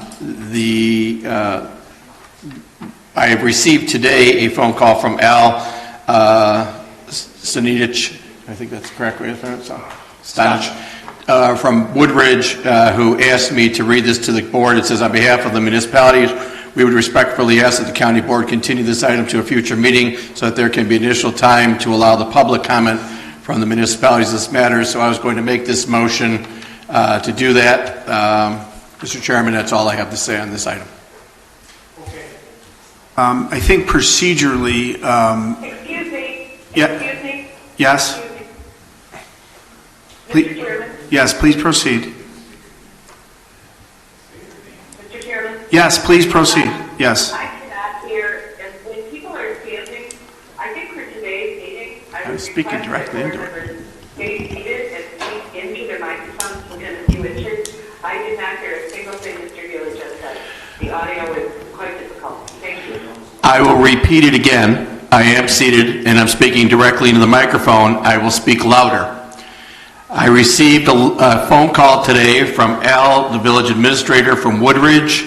He asked me to read the following. He said, Dear Chairman Healy, on behalf of the municipalities, we would respectfully ask that the county board continue this to a future meeting date so that there can be an additional time to allow for public comment from the municipalities on this matter. So I have nothing more to say as I was going to make the motion to table myself, but that has already been made, so I would just ask for a roll call on the motion. Okay, right. So procedurally, we are to take up the motion to table first before we get to the final underlying matter. So there is a motion by Member Desart, seconded by Mr. DeCiani, to table this item. Is it to a date certain? I'm advised by council. Is there a date certain in your motion? Because in order to state a motion to table, you have to have it to a date certain, I'm advised. If I may, this is Jim Healy, give some direction. When I talked to Al today, I told him that I would be moving to table it for 3 weeks until the next meeting of the county board, which is April 14th, I believe. Okay. Until April 14th. I said, this is Desart. I said that I'm amenable to that. Thank you, Mr. Healy. So let's table it until April 14th. Okay, so your motion is to table it to April 14th. And that's Correct. seconded by you, Mr. DeCiani, is that correct? Yes, correct. Okay, so discussion on the motion. Why don't we entertain discussion on the motion? Would you like to be recognized? Sure. Member Desart. I'd like to be recognized. I would like to see on these 2 items, item M, more than 2 pages worth of information, and on item N, more than 2 pages worth of information. I'd like full transparency. I'd like the packet to contain more information on this potential expenditure of over $500,000. Thank you. Okay, further discussion, Mr. DeCiani. Thank you, Mr. Chairman. I echo Member Desart's comments, and I would like to see this go through the normal committee process, JPS, Finance, and County Board. And I'd like to give the mayors and the managers the ability to give public comment, if at all possible. They just received our letter, I guess, from Member Healy last week, and with the fact that we would be coming forward in the future, well, it's an immediate coming forward without going through the committee process. And I think out of the respect for transparency and the ACT agreement, which is something you champion every day, I think we owe it to our mayors and the community to have this go through the committee process and publicly have the ability for public comment, especially by our mayors and our managers. So thank you. Okay, so further discussion on the motion to table these two items, M and N. Mr. Zay, followed by Mr. Krajewski. Thank you, Chairman. This is Zay. We've been talking about this for 9 months. We're talking about transparency and not handing information. I don't know what else you want. We've discussed this from JPS to finance to executive session. So when people are saying we're not being transparent, I have to disagree. We've had many discussions. We've had mayors and managers here. We've had police chiefs here. People have had individual meetings with these people. So I do take concern when people say we're not being transparent. 9 months of meetings with mayors and managers, with these stakeholders in this area. So I understand the reason to table, but there has been more than enough transparency on this issue that's coming before us. We've had talk. We talked about it 2 weeks ago at County Board. So I do take concern when people say we're not being transparent. I think we are very much being transparent on this issue. Thank you, sir. Further discussion, Member Krajewski. Thank you, Mr. Chairman. I echo the same thing that Member Zay just said. We've been talking about this for 9 months, so I'm not sure what more information. $555,000 is to build the courtroom. If we move it back here, it's the amount it's going to cost. Now, timing of it is definitely debatable. I think the lease goes for 2 more years out in Downers Grove Field Court. At some point, we would, if it's coming back here, we're going to have to build out the courtroom with this $555,000. My guess is a year from now will be cheaper than 2 years from now, but I don't see any hurry, and I'm fully supportive of moving it off to April 14th, but I'm not sure what more information we can get. We've had analysis by all the sides. We've had the cost of what it's going to be to build out the courtroom. Again, I don't have a problem with going till next or 3 weeks from now, but we've been talking about this for 9 months. I had my first meeting out in Village of Downers Grove with all the mayors or village managers or whoever their representatives were. Member Renahan, myself, and Member Healy was out there, Nick and staff, and we've gotten so much information in the last 6 months since then. It's at some point, again, there's no hurry to spend this $555,000, but at some point, I'm not sure what more information we need. We just have to make a decision. It's either going to come here or it's going to stay out in Woodridge, and if it's coming here, at some point we have to build the infrastructure to support that. Thank you, Mr. Krajewski. Mr. Pachowski. 2 weeks ago, we extensively argued this, and we took a vote, and it was whether or not we're going to say no or whether we're going to be a final, this is it, and it was a 9-8 vote. Nick put together numerous proposals. We argued, debated them for at least an hour, if not more, and we provided all the documentation we need. It's just like a second bite at the apple. We've already decided that the answer was no, we're bringing it here, and there's no reason for this to be tabled, in my opinion, since we've already crossed that bridge. Okay, seeing no further, yes, please. Oh, thank you, Chairman. And I apologize if this has been said. I can't, I'm having still difficulty hearing. But when we discussed this item a couple of weeks ago, we took action in executive session. And we did not take action formally outside of an executive session on the board floor.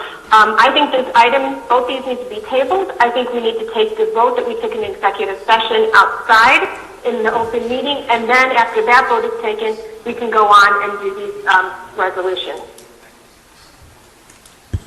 Okay, further discussion? Sure, thank you. Further discussion, anyone on the telephone? Anyone else in addition? Mr. Chairman? Yes, Member Ozog. Yes, Mr. Chairman? Mr. Chairman, I want this tabled because I really cannot follow the discussion very clearly, and I agree with Member Chaplin that it was done in executive session. And finally, I think any expenditure right now, since we really don't know where we're going to be heading fiscally, for a $500,000 expenditure needs to be discussed, hopefully when we can reconvene under normal circumstances, hopefully by April 14th. Thank you. Further discussion? Yes. Yes. Member Renahan? All right, thank you, Mr. Chairman. I think a letter was sent from Member Healy to the mayor's managers, or Al, I guess, from Woodridge, on 3/17 saying that this would be done sometime in the future. And yet then 3 days later on Friday, it came out as an agenda item and it did not identify the court situation. So I think in order to respect all parties here, I think it would be best to table this issue at the time. Okay. Anyone else seeking recognition on any discussion for? Mr. Chairman? Yes, please. Yes, Mr. Chairman. Mr. Elliott. This is Tim Elliott. I guess I'm surprised to hear concerns about an Open Meetings Act violation because I certainly don't remember taking any final action during executive session. I wonder if we could hear from our state's attorney on that. Member Elliott, can you hear me? Can everyone on the phone hear me? Yes, I can. Okay.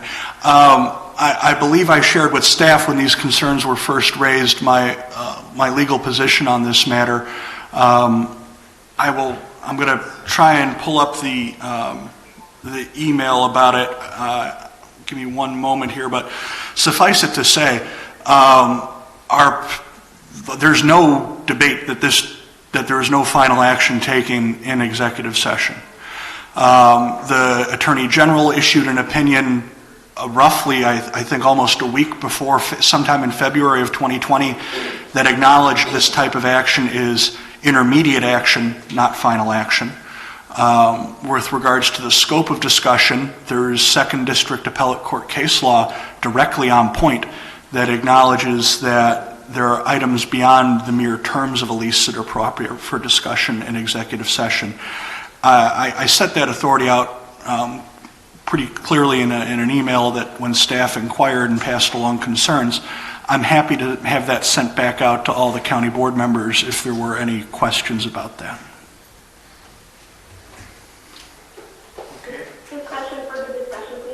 Yes, further discussion? Member Chaplin? It's my understanding, excuse me, it is my understanding that in the Open Meetings Act in executive session, you are not allowed to take a vote in executive session. Is that true? That's not necessarily correct. Straw polls, senses of the committee, they're all permitted. It's just if you're going to be taking an actual final action, it has to be in public session. There were no final action taken in executive session because there was no substantive determination of the matter that was before it. For example, the Second District Appellate... I'm sorry, would you like me to continue?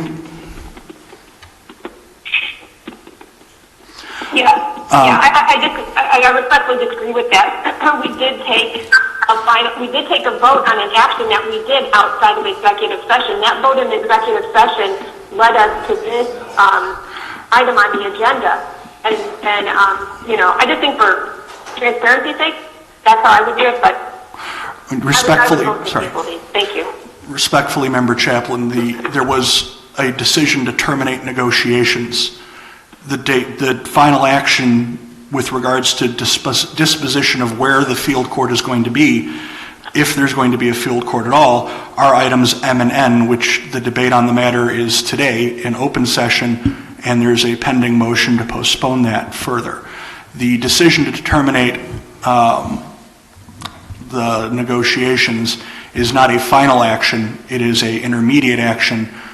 It's not a final action. It's not as if we approved a contract in closed session. It's not as if you took a final disposition. You just said we're no longer going to negotiate anymore on that matter. And as I said, that's my opinion, and I've supplied it to staff. You're welcome to disagree with it. But okay, further discussion. We have Mr. Larson seeking recognition, followed by Mr. Healy. Thank you, Mr. Chairman. I just want to clarify, because anybody who was at that meeting, and I believe just about this entire board was at that Finance Committee executive session, I took excruciating steps to make it very clear that we were not voting on final action on any item. I asked for a sense of this board because we've been bouncing back and forth around like ping pong balls on this issue for the last 6 months, and at some point needed to get a sense of what this board wanted to do. We were not contemplating a final action. And if one reads Member Healy's letter to Mr. Stonish and to DuPage mayors and managers, he made very clear that it wasn't a final action. Nor are we today taking that definitive an action. We're appropriating funds, but which can be used to build out a facility, but we haven't gotten there yet. We are at this point simply moving to move funds into the infrastructure fund. Now, if people want to revisit that issue, that's fine, but I think to now try to pretend that we violated the Open Meetings Act or create some issue that we did something inappropriate at a committee hearing that I took great pains with the advice and counsel of the state's attorney's office to conduct appropriately, I think is wrong. So I just wanted to make that clear. Further discussion, Mr. Healy. I just want to repeat what Bob had just said. We're very specific that we're taking a consensus because we're in the middle of negotiations. You have to do a consensus. So the consensus, we kept asking, what is the consensus of the board? And at the end, I repeated what the consensus of the board was. I repeated what the chief judge had told us, that would all go into the letter that would go back to Ms. Stunich from Woodridge, and that we would bring forward these items so that we could start the process to actually bring the building here and have a final decision by the county board. So this is where we are. It was definitely consensus at that time. Okay. So if there's no one else seeking recognition for purposes of discussion on the motion to table. Okay, further discussion, sounds like Member Ozog. Please proceed. Can I say something? Whoever is asking first, please go ahead. Mr. Chairman, please recognize that first. This is Julie Runningham. I just want to go ahead. I'm just going to read from the letter that Mr. Healy sent to Mr. Stonis. And it does say the consensus of the board was to move forward with preparations and plans. And it was also, consensus was to terminate negotiations. Now, in my opinion, that is taking action. Is it not? And reason enough to table this issue. It's not final action. Mr. Healy. The only way you can negotiate is to come back to one party, ask them what their position is, then go back to the other party and tell them what the other party had said. So it was not final. In fact, I made it very clear in the letter that final action would be coming forward and that it was definitely consensus of the county board, although not final action. Because of the fact that this is final action. In fact, there will be final action after this as we approve contracts to build it and everything else. So there'll be additional items as we go forward that will be final action on this. So it was definitely not final action, and my letter specifically stated it was not final action, that it was a consensus of the county board. Okay, further discussion, Mr. DeCiani. Yeah, thank you, Mr. Chairman. I think out of respect for our mayors, the way this should have gone down was we took a consensus in executive session. Many thought that was final action, including an attorney behind me here that actually told the vote, which was very close. We did not vote on this in public session, open session. We should have an item prior to these two items that ends that vote that we had an executive session, so it's public, it's transparent, and the mayors have the ability to come out and speak about that, which we don't have in this process. So this process is exempting that final vote from executive session and going right to the fact that we're going to build the courthouse here. And that's just not fair, it's not right. If it's technically on the line, God bless, but in my opinion, we should have had an intermediate open public vote on what was discussed in executive session at the last finance meeting.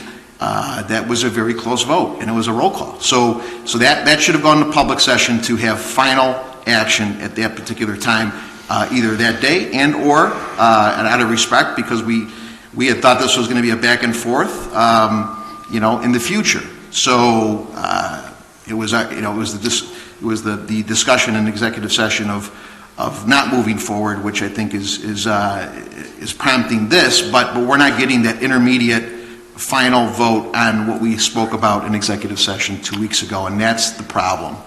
We're going right to, we're going to build it here, and we're not actually voting on what was discussed in executive session 2 weeks ago, and that's not right. Member Puchalski. Okay. Really, Mr. Krajewski? Okay, please. Just one last thing, and this is for Nick Krajewski speaking. I mean, originally Woodridge said we had to have a decision by December, correct? Because they were moving forward with building it? Yes, and then they extended that time. We gave them a letter on January 15th with that offer, and it took them how long to respond back to us?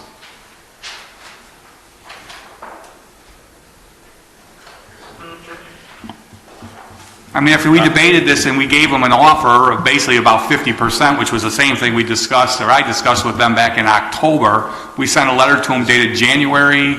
So January 15th was our offer. And when did we get their response back? March 3rd. January 15th for something that was important for them because they were moving forward with building something, and we get it back on March 3rd. I mean, I don't know what the delay was. And with regards to that $555,000, we got two choices. We're either going to go to Woodridge or we're coming back here. If we go to Woodridge, I don't know when they're starting construction. They were supposed to start in December, January, February.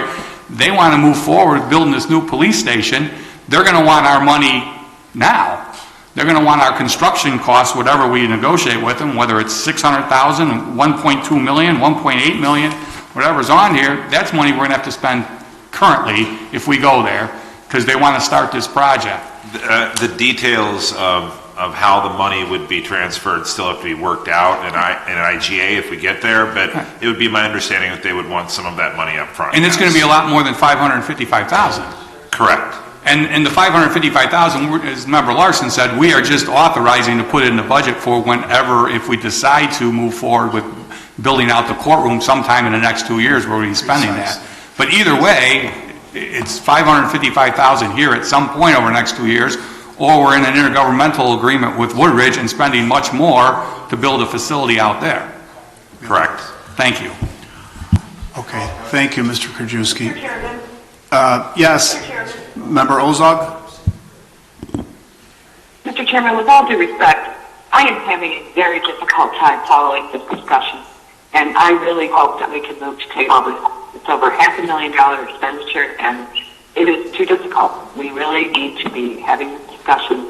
I cannot hear when people are speaking at their desks. I don't know if anyone else has experienced connection here, and it's very difficult. Okay, just for clarification, and I apologize that you're having trouble with the audio, this is an appropriation. This doesn't require expenditure of the money. It's an appropriation, certainly in these difficult, uncertain times, moving in a direction away from a commitment to spend significantly more than $555,000 seems like the right thing to do for me, but from my vantage point, but that's just me. So there's been okay. There's been a motion and a second to table items M and N, for the record, FIR 0302-20 and FIR 0303-20. Mr. Clerk, please call the roll.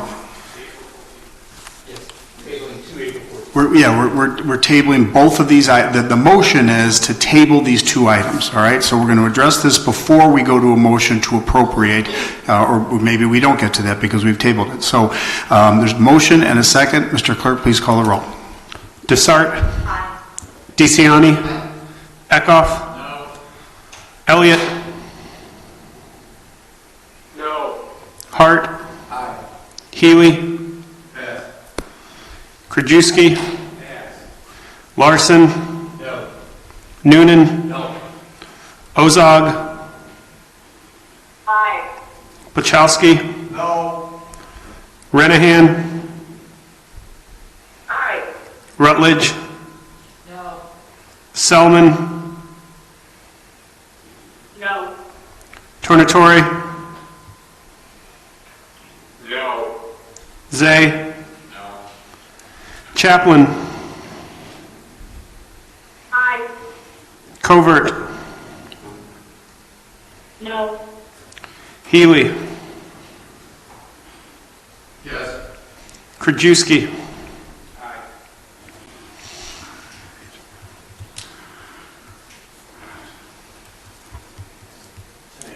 10 to 8.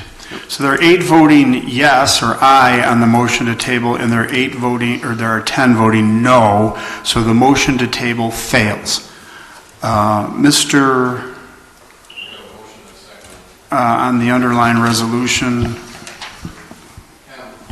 who's our movement here? Mr. Larson. Yes, I have nothing further, Mr. Chairman. We have a motion. We have a motion and a second. And okay, there's a motion and a second on both items, or on item M? Only on item M at this point. Okay. All right, there's a motion and a second on item M, FIR 0302-20. Mr. Clerk, please call the roll. Larson. Aye. Noonan. Aye. Ozog. No. Pachowski. Aye. Renahan.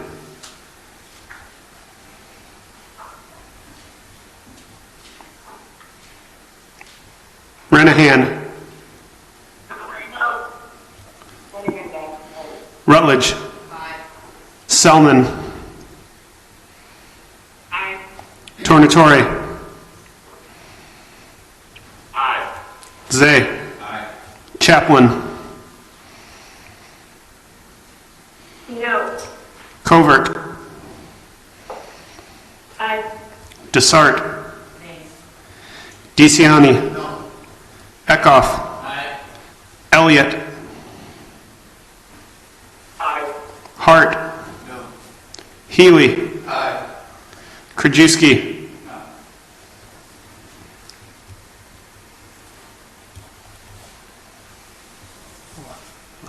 Okay, there are 11 voting aye, 7 voting nay. The resolution is adopted. Mr. Larson. Thank you, Mr. Chairman. I would then move approval of FIR 30320, additional appropriation for the County Infrastructure Fund. There's been a motion and a second request for leave to adopt the previous roll call. Hearing no objection, leave is granted. Thank you, Mr. Chairman. I would then move approval of FIR 30420, placing names on payroll. Yes. There's been a motion and a second on this item, and member Desart seeking recognition for purposes of discussion. Please proceed. Thank you, Chairman. I'm going to speak right into the microphone and slow my speech down so people on the phone may hear me. I will be voting yes on placing names on the payroll. However, I'd like this body to be made aware that we are perhaps inflating salaries at the county level. My concern is that Mr. Kukulich left as administrator of the county back in July of 2019. All of the dollars I'm going to mention are easily Googleable. Kukulich left at $209,766.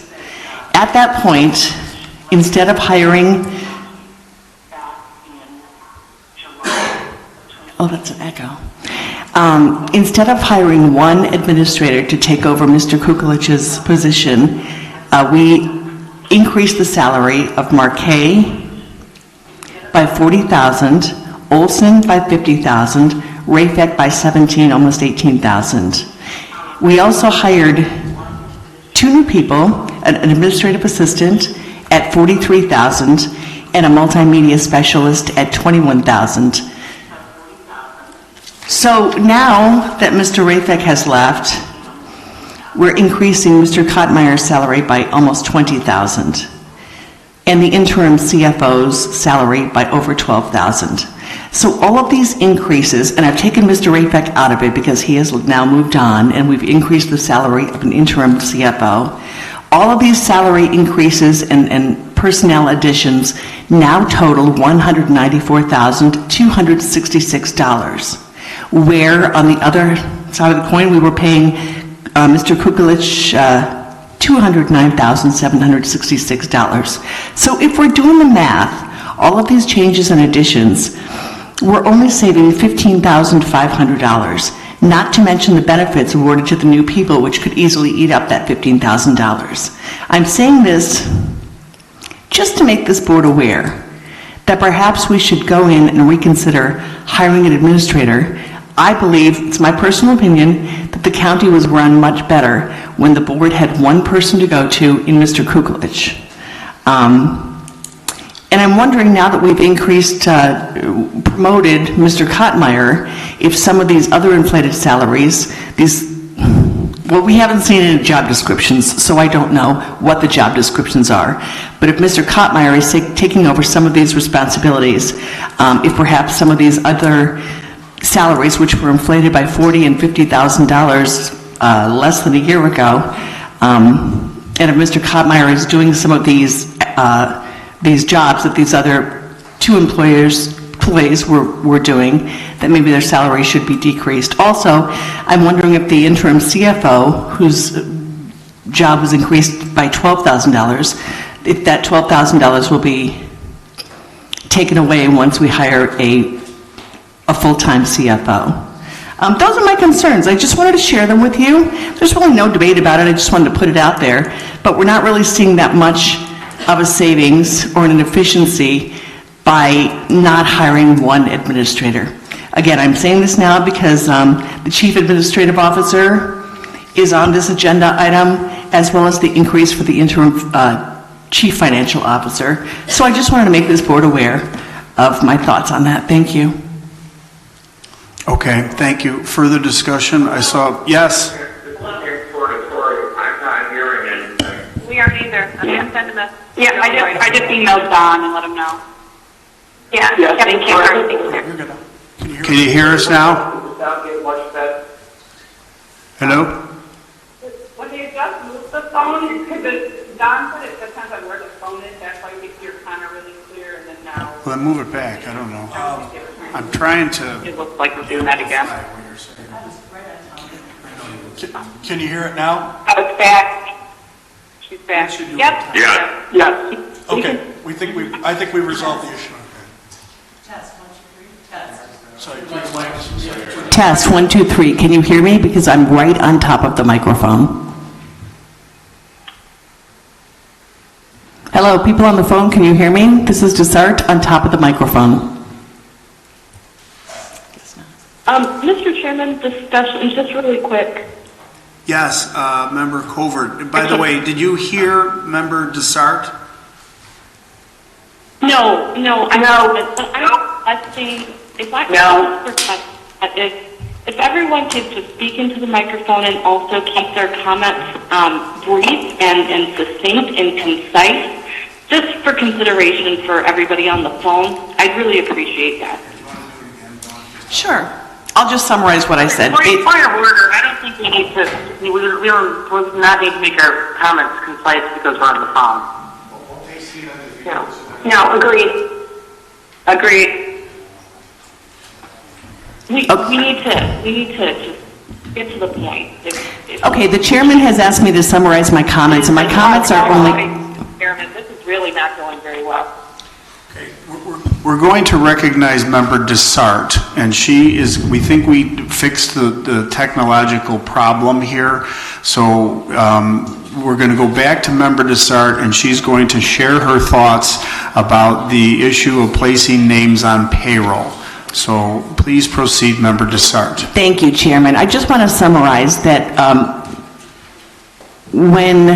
back in July of 2019, when Mr. Kukulich left, he left with a salary of $209,766. And we were told that due to efficiencies, we were increasing salaries and the responsibilities of several other employees, including hiring 2 new employees. And I've done the math, and with those new employees and the increases in salaries, we're only saving about $15,000, which could be easily eaten up in the health and benefits of the 2 new employees. So I'm not seeing any efficiencies, and I just wanted to make this board aware that I think the board was run better, the county was run better with 1 administrator, Mr. Kukulich, and so if we're not seeing any efficiencies, then maybe we should look at hiring 1 administrator. Thank you. Is there anyone else seeking recognition for purposes of discussion on this issue of placing names on payroll?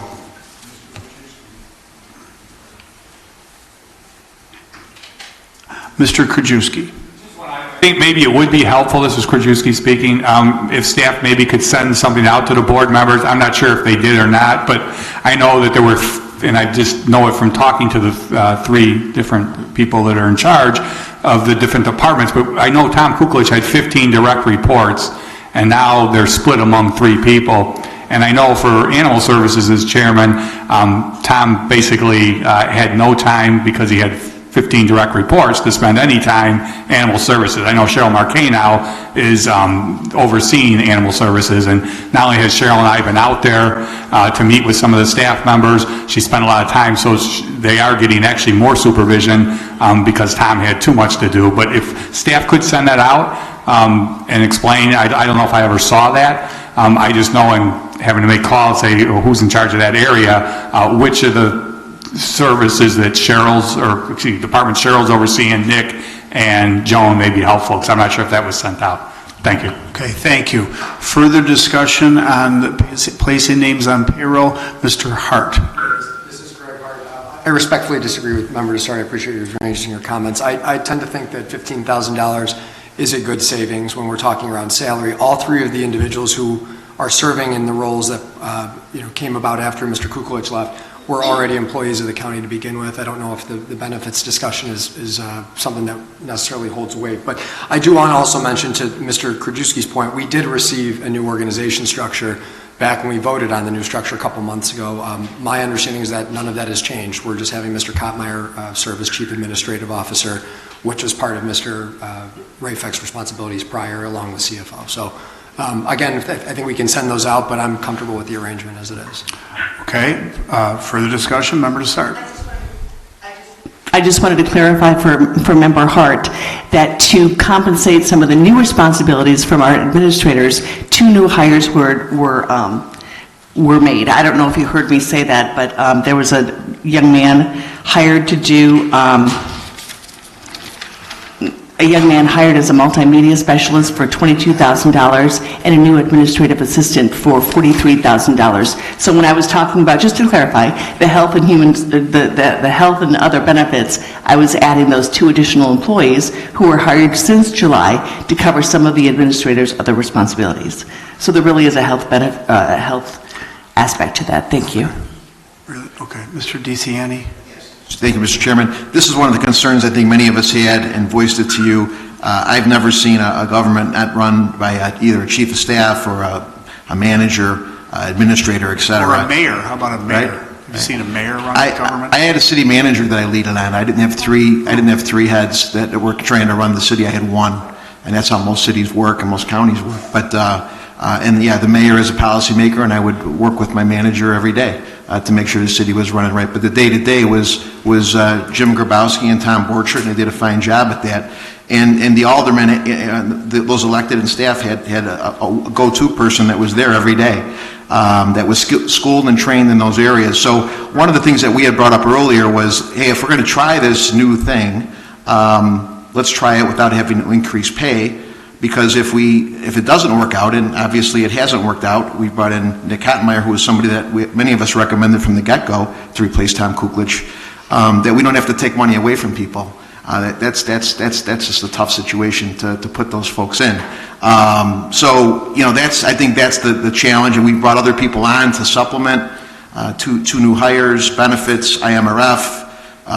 These are all things that add to the challenge there. So given the challenging financial times that we're facing, where our sales tax is going to be hit by a very difficult situation, we're going to have to make some tough choices. And I think Member Desart's thoughts are spot on. And we had resolutions that weren't brought to the board properly. They were we never had that with Kukolich. You know what I mean? And these are concerns that I think justify Nick in the position he's in. He's a civil engineer by trade, which is what most of the managers are. Either MPAs or they got PEs. And Nick's a great qualified guy. But these are valid points, and I don't think we should not consider those valid. So, Member Desart, I agree on many of the things that you're saying. I'm frustrated that we didn't do this as a trial period without having to, let these people prove themselves, make sure this is going to work for us before we do permanent increases on wages, which is tough to go back on. Thank you. Further discussion, Mr. Zay. Yes. Thank you, Mr. Chairman. Member Zay. First of all, Member Desart is wrong. We didn't hire two people. We had 2 people leave current positions. We had a secretary who didn't show up one day, which had to be replaced. We had another multimedia person who left for another job. Our county board head count has not changed. Our head count has been the same. We abide by it, like every other department, every other countywide. So when you say we brought people in because Tom Kuklich left is completely 100% wrong. We filled positions that employees left from. That's what we did. Plain and simple. So when you're saying we brought a receptionist in, we had a receptionist that left. We had a multimedia person who left that were replaced. We're actually still short on headcount for county board. And then to go after people like this, after the weeks we've had, when these people have been working 24/7 and take shots at them and saying this wasn't the right thing, I think it's totally off base and uncalled for. Let's just really, okay, member to start. Thank you. I don't know where you got that I was taking shots at people, because you're just being dramatic. Nobody took shots at anybody. I'm talking about dollars and cents that this board, as a fiduciary, should be watching. Nobody took pot shots against anybody, and for you to say that is irresponsible. Okay. Okay. Mr. Larson. Thank you. Just to close. This is Member Larson, and just to close on this item, 2 things. One, the term inflated salaries was used, which certainly has certain derogatory connotations to it. And 2, another board member referred to the system as having failed because we brought in Nick Kottmeyer. Perhaps we forgot the fact that Paul Rafak left the county. Nick Kottmeyer was taking on his position. This is not a failure of the system.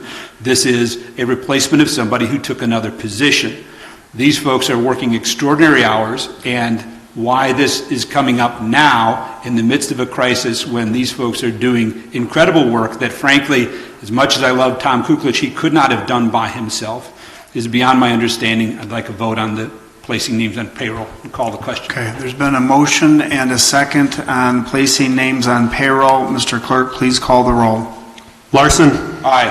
Noonan. Aye. Ozog. Aye. Pachowski. Aye. Renahan. Aye. Rutledge. Aye. Selman. Aye. Tornatore. Aye. Zay. Aye. Chaplin. Aye. Covert. Aye. Desart. Aye. DeCiani. Eckhoff. Elliott. Aye. Hart. Healy. Krajewski. Okay, thank you. Resolution is adopted. Thank you, Mr. Clerk. Mr. Larson. Thank you, Mr. Chairman. I would then move approval of FIR 30720, temporary revision to personnel policy manual regarding sick time. Okay, there's been a motion and a second and a request for leave. Before I grant that, there's a discussion. Member seeking recognition, Member Desart. I just wanted to say that when Dr. Rajni Chu from the Health Department was discussing COVID-19 earlier, I asked the doctor if 10 days was enough. She said that people with milder symptoms could be ill for 1 to 2 weeks, but that people with more serious symptoms, the illness could last for 2 to 4 weeks. So while one member of this board suggested not taking Dr. Chu's advice on policy, Dr. Chu is exactly the right person who should advise this board on policy. I would like this board to pass this resolution and then look to extend it for another 20 to 30 days in this incredibly unusual time. Thank you. Okay. Further discussion. Mr. Larson.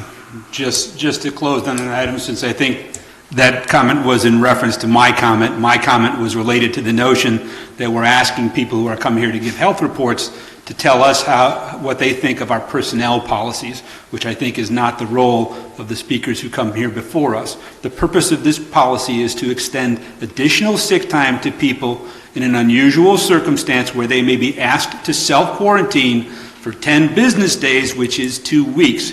We have a sick policy for other diseases that's been in place for a very long period of time.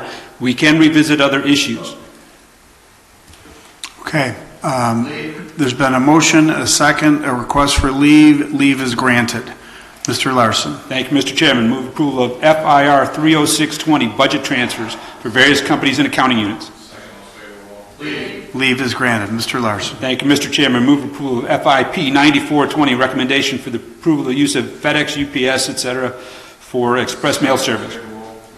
Leave is granted. Mr. Larson. Thank you, Mr. Chairman. I would then move to combine agenda items S through U. It's been a motion and second. All those in favor say aye. Opposed, nay. The ayes had it. The items are combined. Please proceed. Thank you, Mr. Chairman. I would then move approval of the following grant proposal notifications: 2320 related to the Children's Advocacy Center, 2020 for the DuPage Housing Authority, and 2520 for the Donated Funds Initiative for the Illinois Department of Human Services. Leave is granted. Thank you, Mr. Larson. On to the order of development.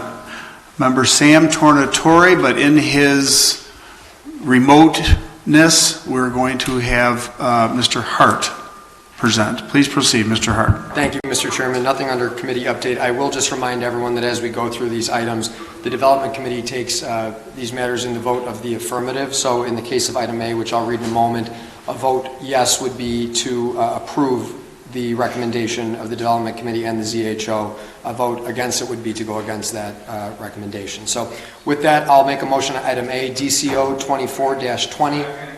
Cook to approve the following zoning relief variation to increase the square footage of a principal building home from 3,860 square feet to approximately 4,247 square feet.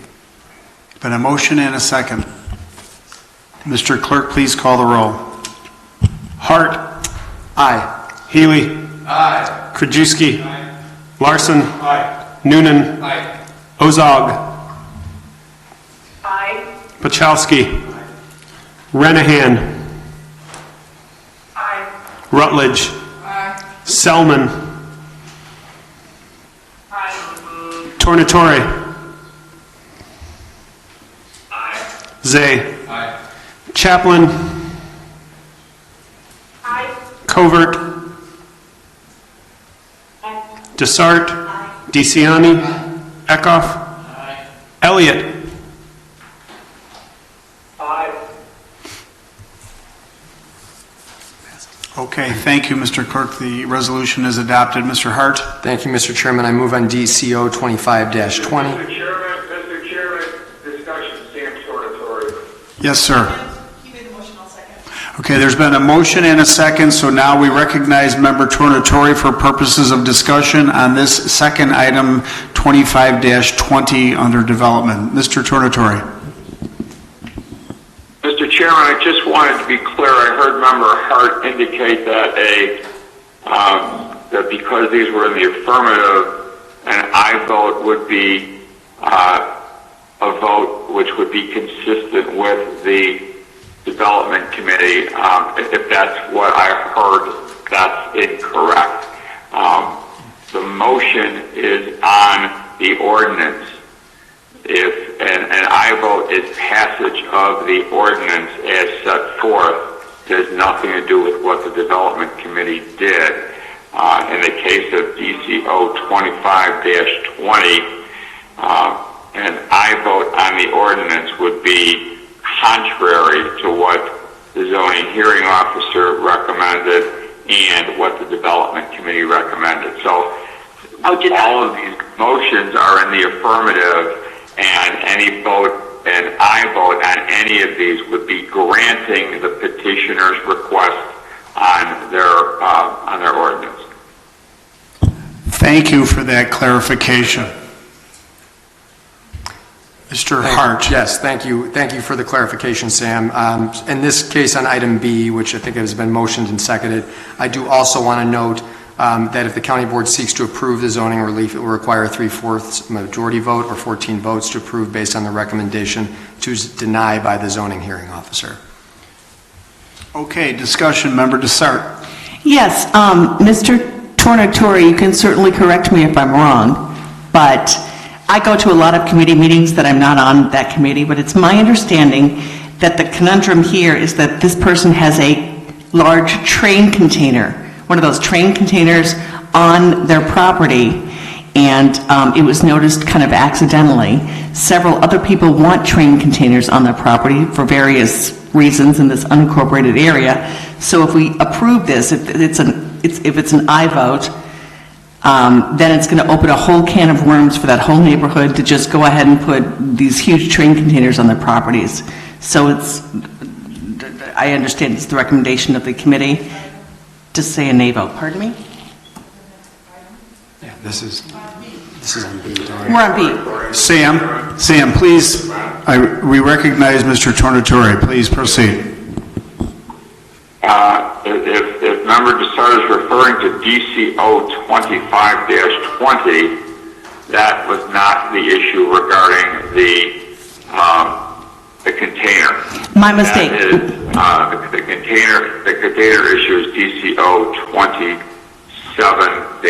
27-20. My mistake. Thank you, Member Tornatore. It's the next item, item C. Thank you for the clarification. Okay, so there's been a motion and a second on... Okay, further discussion? Sounds like Member Chaplin? Yes, thank you. So in Development Committee, we did speak about this ordinance here, and my main concern with this is the line of sight. Putting up a fence with no visibility, 0% opacity, at that corner, I think is kind of dangerous. So that is why I'm going to be voting no on this item. Okay, thank you. Mr. Chairman, if I may, this is member Sam Tornatore again. I apologize for interrupting. No, please proceed. One other thing, and I will be also voting no on this ordinance, is in addition to the line of sight, it was determined that this fence was also built on a right-of-way. So even if we were to grant this variance, this person would have to take it down because it's not on his property. And that's one of the reasons that he's been cited. So in addition to line of sight, it's also in the right-of-way. Okay. And I'll be voting no. Okay, thank you, sir. There's been a motion and a second. Mr. Clerk, please call the roll. Hart? No. Healy? No. Krajewski? No. Larson? No. Noonan? No. Ozog? No. Pachowski? No. Renahan? No. Rutledge? No. Selman? No. Tornatore? No. Zay? No. Chaplin? No. Covert? No. Desart? No. DeCiani? No. Eckhoff? No. Elliott? No. Okay. The resolution fails. Mr. Hart. Thank you, Mr. Chairman. I move on DCO 26-20. Keeley, to approve the following zoning relief, conditional use to increase total area of existing detached accessory buildings, detached garage and shed from required 850 square feet to approximately 974.49 square feet, where they have existed for more than 5 years. Okay, there's been a motion and a second. Mr. Clerk, please call the roll. Any discussion? Dawn, did you have discussion? Oh, she seconded the motion. Yeah. Hart? Aye. Healy? Aye. Krajewski? Aye. Larson? Aye. Noonan? Aye. Ozog? Aye. Pachowski? Aye. Renahan? Aye. Rutledge? Aye. Selman? Aye. Tornatore? Aye. Zay? Aye. Chaplin? Aye. Covert? Aye. Desart? Aye. DeCiani? Eckhoff? Aye. Elliott? Aye. Okay, thank you, Mr. Clerk. The resolution is adopted. Mr. Hart. Thank you, Mr. Chairman. I just want to remind everyone that on item D, this also requires a 3/4 majority vote, 14 votes to approve, based on recommendation to deny by the zoning hearing officer. So with that, I move on DCO 27-20. Rui, to approve the following zoning relief variation to allow commercial equipment shipping container on an R4 single-family property. Okay, there's been a motion and a second. Member Desart seeks recognition. I do. This is the item I was referring to earlier. My apologies. This is the large shipping container on this unincorporated person's property, this is the one that I would recommend you vote no, because it would open a huge can of worms where everybody in that unincorporated neighborhood could then, if we vote yes for this, could then put a shipping container on their property. So my recommendation is to vote no. Thank you. Okay, thank you, Member Dessart. Anyone else? Member Rutledge? Thank you, Chairman. In development, the microphone, play along, there we go. I spoke to this issue based on my 11 years of volunteer work at Donata Equestrian. Hay is a critical shortage for horse owners right now, and my initial thought was to approve the use of this shipping container until at least the shortage of hay let up due to all the rain we had last summer. My comments were, Paul Haas had said that they were going to allow him to keep it on his property even if we voted no or voted against it, in time for him to build a lean-to or some other structure that would house the hay. And so based on that, I did vote no at development, but my inclination was to vote yes just because I know what the hardships are. So if he can keep this until he's got a better vehicle to do that, I'm okay with a no vote on this. Okay, thank you. Anyone else seeking recognition for purposes of discussion? There's been a motion and a second. Mr. Clerk, please call the roll. Oh, I'm sorry. Member Covert, please proceed. Just really quickly, regarding the shipment container, I wasn't able to hear Member Rutledge very well, so I apologize for repeating anything, but it is important for this horse to have its hay and its feed, certainly in times like this with the COVID-19 virus going around, and it would be inhumane, I think, to deny this. So I will be voting no for this, and hopefully, this is a temporary measure, I believe. So just wanted to make that comment. Okay, thank you very much for that comment. Anyone else seeking recognition? Mr. Chairman. Mr. Tornatore. Mr. Chairman, discussion. The reason that the zoning hearing officer and the development committee voted no on this was because this is in fact a shipping container like you would see on a train, and it's not approved in the neighborhood under our current zoning ordinance. However, given the situation of the zoning, the building and zoning department has allowed and will continue to allow this property owner through this year to store his hay in the shipping container under a grant of some type, if you will, allowing that to happen. However, not anything permanent, which is what this property owner would get if we approve the variation, because the variation would run with the land. If you vote yes on this, the owner of this property will be allowed to have a shipping container like you would see on a truck on his property or her property, or whomever will own this in perpetuity. In the interim, however, the horses are being taken care of, the container is allowed to be there, the property owner will have to, at the end of the season, come up with some other alternative. So I'll be voting no based on all of that information. Further discussion? Yes, Member Chaplin. Discussion? Yeah, and just reiterate what Sam said. There is room on the property to build a barn for the hay, and I think that was a possibility. So it's not like there's no other options for them, and that's why I believe we're giving them until the end of the year to resolve it. So there is options for them to build a barn as well. Okay, great. We've had a motion and a second. We've had good discussion. Mr. Clerk, please call the roll. Hart? No. Healy? No. Krajewski? No. Larson? Nay. Noonan? No. Ozog? No. Pachowski? No. Renahan? No. Rutledge? No. Selman? No. Tornatore? No. Zay? No. Chaplin? Covert. Present. Desart. No. DeCiani. No. Eckhoff. No. Elliott. No. Okay, the resolution fails. Mr. Hart. Thank you, Mr. Chairman. I move on DCO 28-20. Scott, to approve the following zoning relief conditional use to allow existing deck to remain closer than 3 feet from the side property line where it existed for 5 years. Okay, there's been a motion and a second.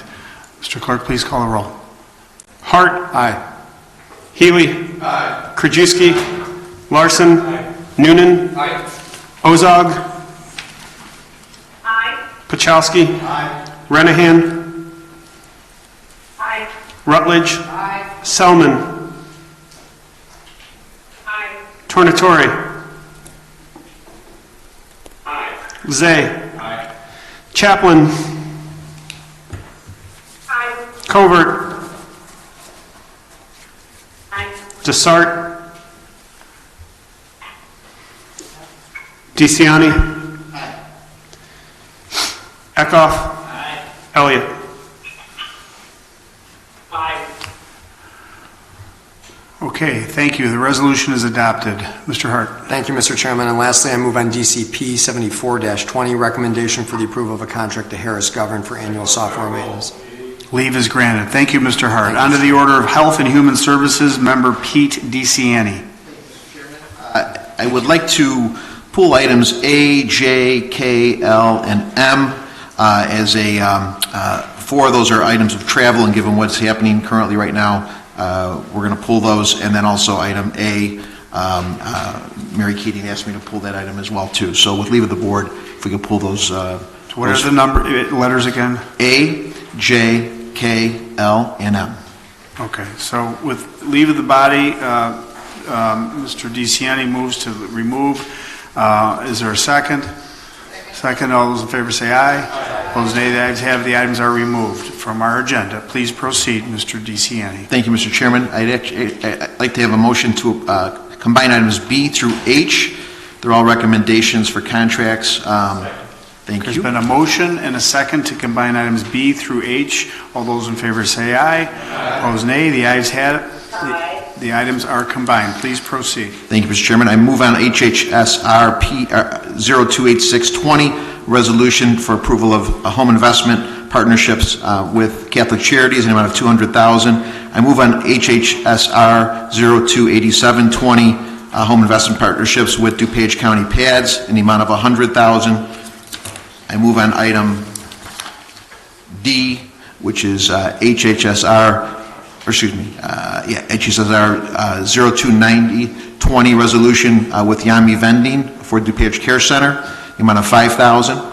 I move on item HHSP 0082-20 with Brights Care for Central DuPage of Wheaton for his CNAs, LPNs, and RNs in the amount of $400,000. I move on HHSP 008320 with Ecolab for the DuPage Care Center in the amount of $29,000. It's a renewal option. I move on HHSP 0084-20 with DV John Incorporated for ostomy, tracheotomy, internal feeding formulas for our care center in the amount of $112,572. I move on item HHSP 0085-20, recommendation with Medline Industries for gloves in the amount of $95,000. And lastly, item I, it's an action item HHSP 0025A15, amendment of a resolution for the care center in the amount of $2750 for Comcast cable. Okay, there's a motion and a second. Request for leave? Oh, we can't do that. You're right. Okay, Mr. Clerk, please call the roll. DeCiani. Aye. Eckhoff. Aye. Elliott. Aye. Hart. Healy. Aye. Krajewski. Aye. Larson. Aye. Noonan. Aye. Ozog. Aye. Pachowski. Aye. Renahan. Aye. Rutledge. Aye. Selman. Aye. Tornatore. Zay. Chaplin. Aye. Covert. Aye. Desart. Aye. Hart. Okay, thank you, Mr. Clerk. The resolution is adopted. On to the order of judicial public safety, Mr. Grant Eckhoff, there he is. Thank you, Mr. Chairman. I would move approval of JPS 88-20, recommendation for approval of a contract to Trinity Services Group to provide inmate and officer meals at the DuPage County Jail. Okay, wait a second, point of order. That's what I had marked down as well.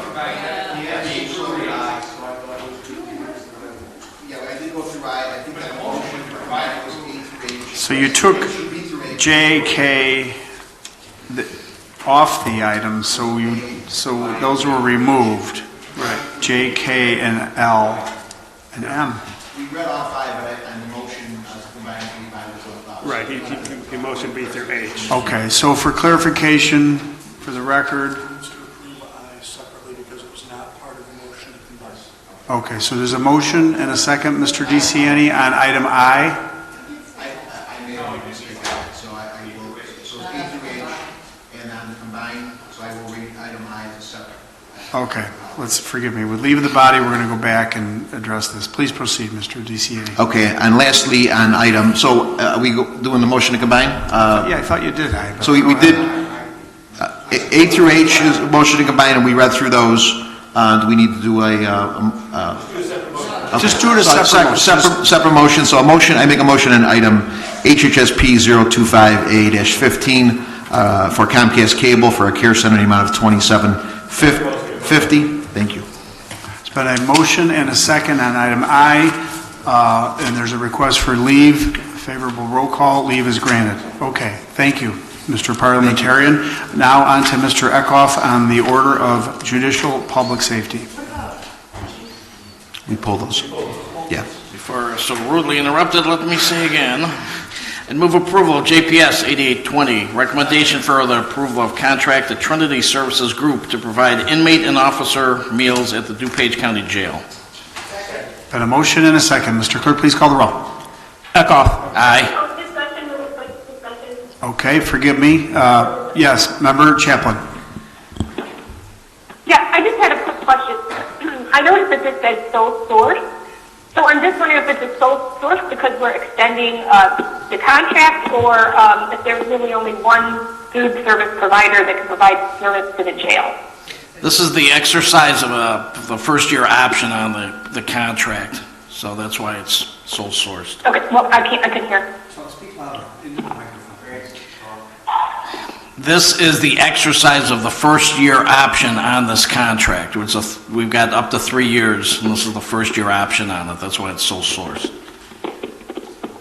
Okay, so maybe going forward we should put that on there, first year option instead of sole source. It's on page. I think it's a little misleading, but that's just a policy change. We can talk about that later. Okay, thank you. All right, just so you know, it's on page 864 of your packet in the decision memo.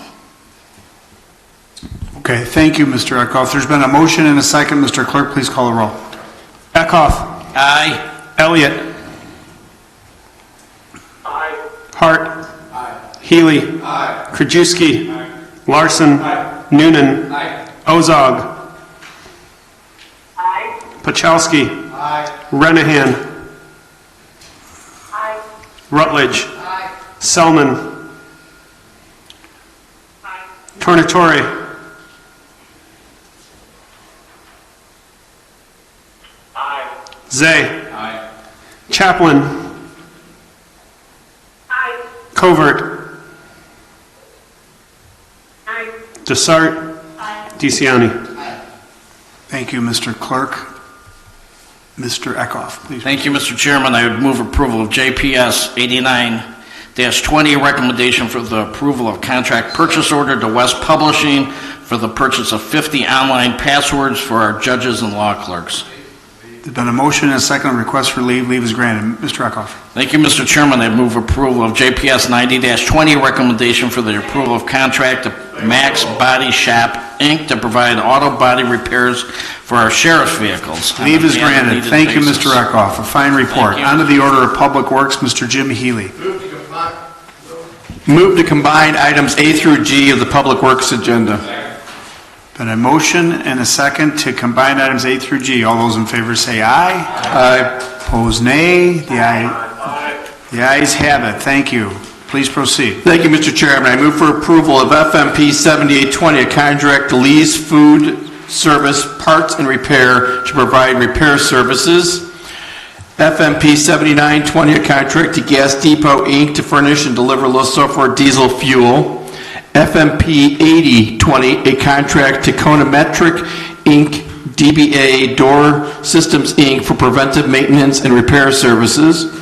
PWP 7520, a contract to Syntex Systems, Inc. for a fuel management system at the Public Works Woodridge Waste Treatment Plant. PWP 7620, a contract to Muscat Painting and Decorating for sandblasting, priming, and painting for Public Works. PWP 7720, a contract to Stewards Spreading for daily removal and land application of biosolids for Public Works. And PWP 8120, a contract to Olin Chlor Alkali Products and Vinyls to furnish and deliver sodium hypochlorite for the Woodridge, Green Valley, and Knollwood wastewater facilities. Okay, very good. There's been a motion and a second. Mr. Clerk, please call the roll. Healy. Aye. Krajewski. Aye. Larson. Aye. Noonan. Aye. Ozog. Aye. Pachowski. Aye. Renahan. Aye. Rutledge. Aye. Selman. Aye. Tornatore. Aye. Zay. Chaplin. Aye. Covert. Aye. Desart. DeCiani. Eckhoff. Elliott. Hart. Okay, thank you. Those items are adopted. On to the order of technology, Mr. Greg Hart. Thank you, Mr. Chairman. I move on TEP 91-20, recommendation for the approval of a contract to Insight Public Sector. It's been a motion and a second. Mr. Clerk, please call the roll.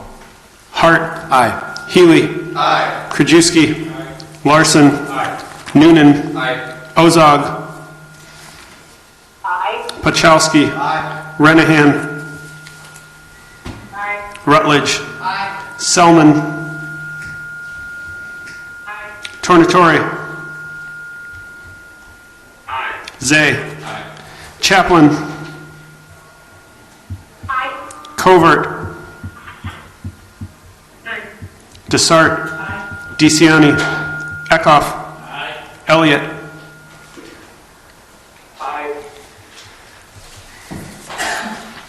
Okay, thank you very much. A fine report. Where are we now? I got it. Sorry, please proceed. Thank you. Thank you, Mr. Chairman.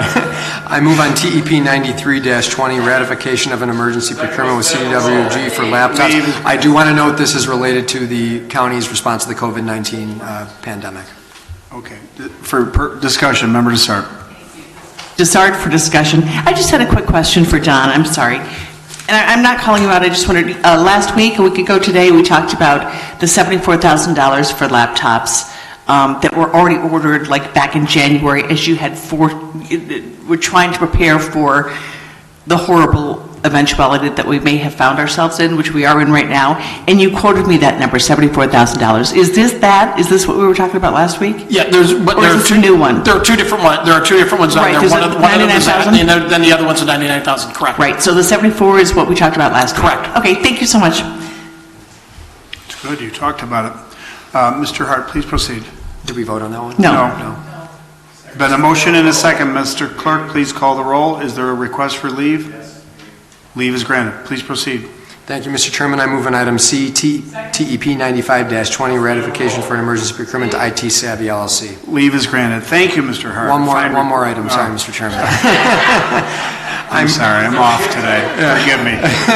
I move on item D, 2020-67, recommendation for the approval of a contract to Insight Public Sector for the purchase of 2 scanners for HR. Leave is granted. Thank you, Mr. Chairman. Thank you, Mr. Hart. Forgive me, please. Yes, forgive me, I'm sorry. On to the order of transportation, Member Don Pachowski. Morning, Mr. Chairman. I move to approve DTR 29120 and a resolution adopting DuPage County Division of Transportation Americans with Disability Act Transition Plan. A motion and a second. Mr. Clerk, please call the roll. Pachowski. Aye. Renahan. Aye. Rutledge. Selman. Tornatore. Zay. Chaplin. Covert. Desart. DeCiani. Eckhoff. Elliott. Hart. Healy. Krajewski. Larson. Noonan. Ozog.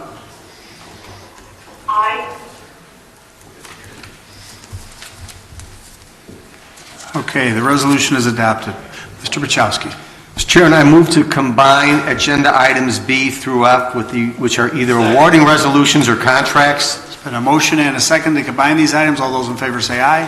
Opposed, nay. The ayes have it. The items are combined. Please proceed.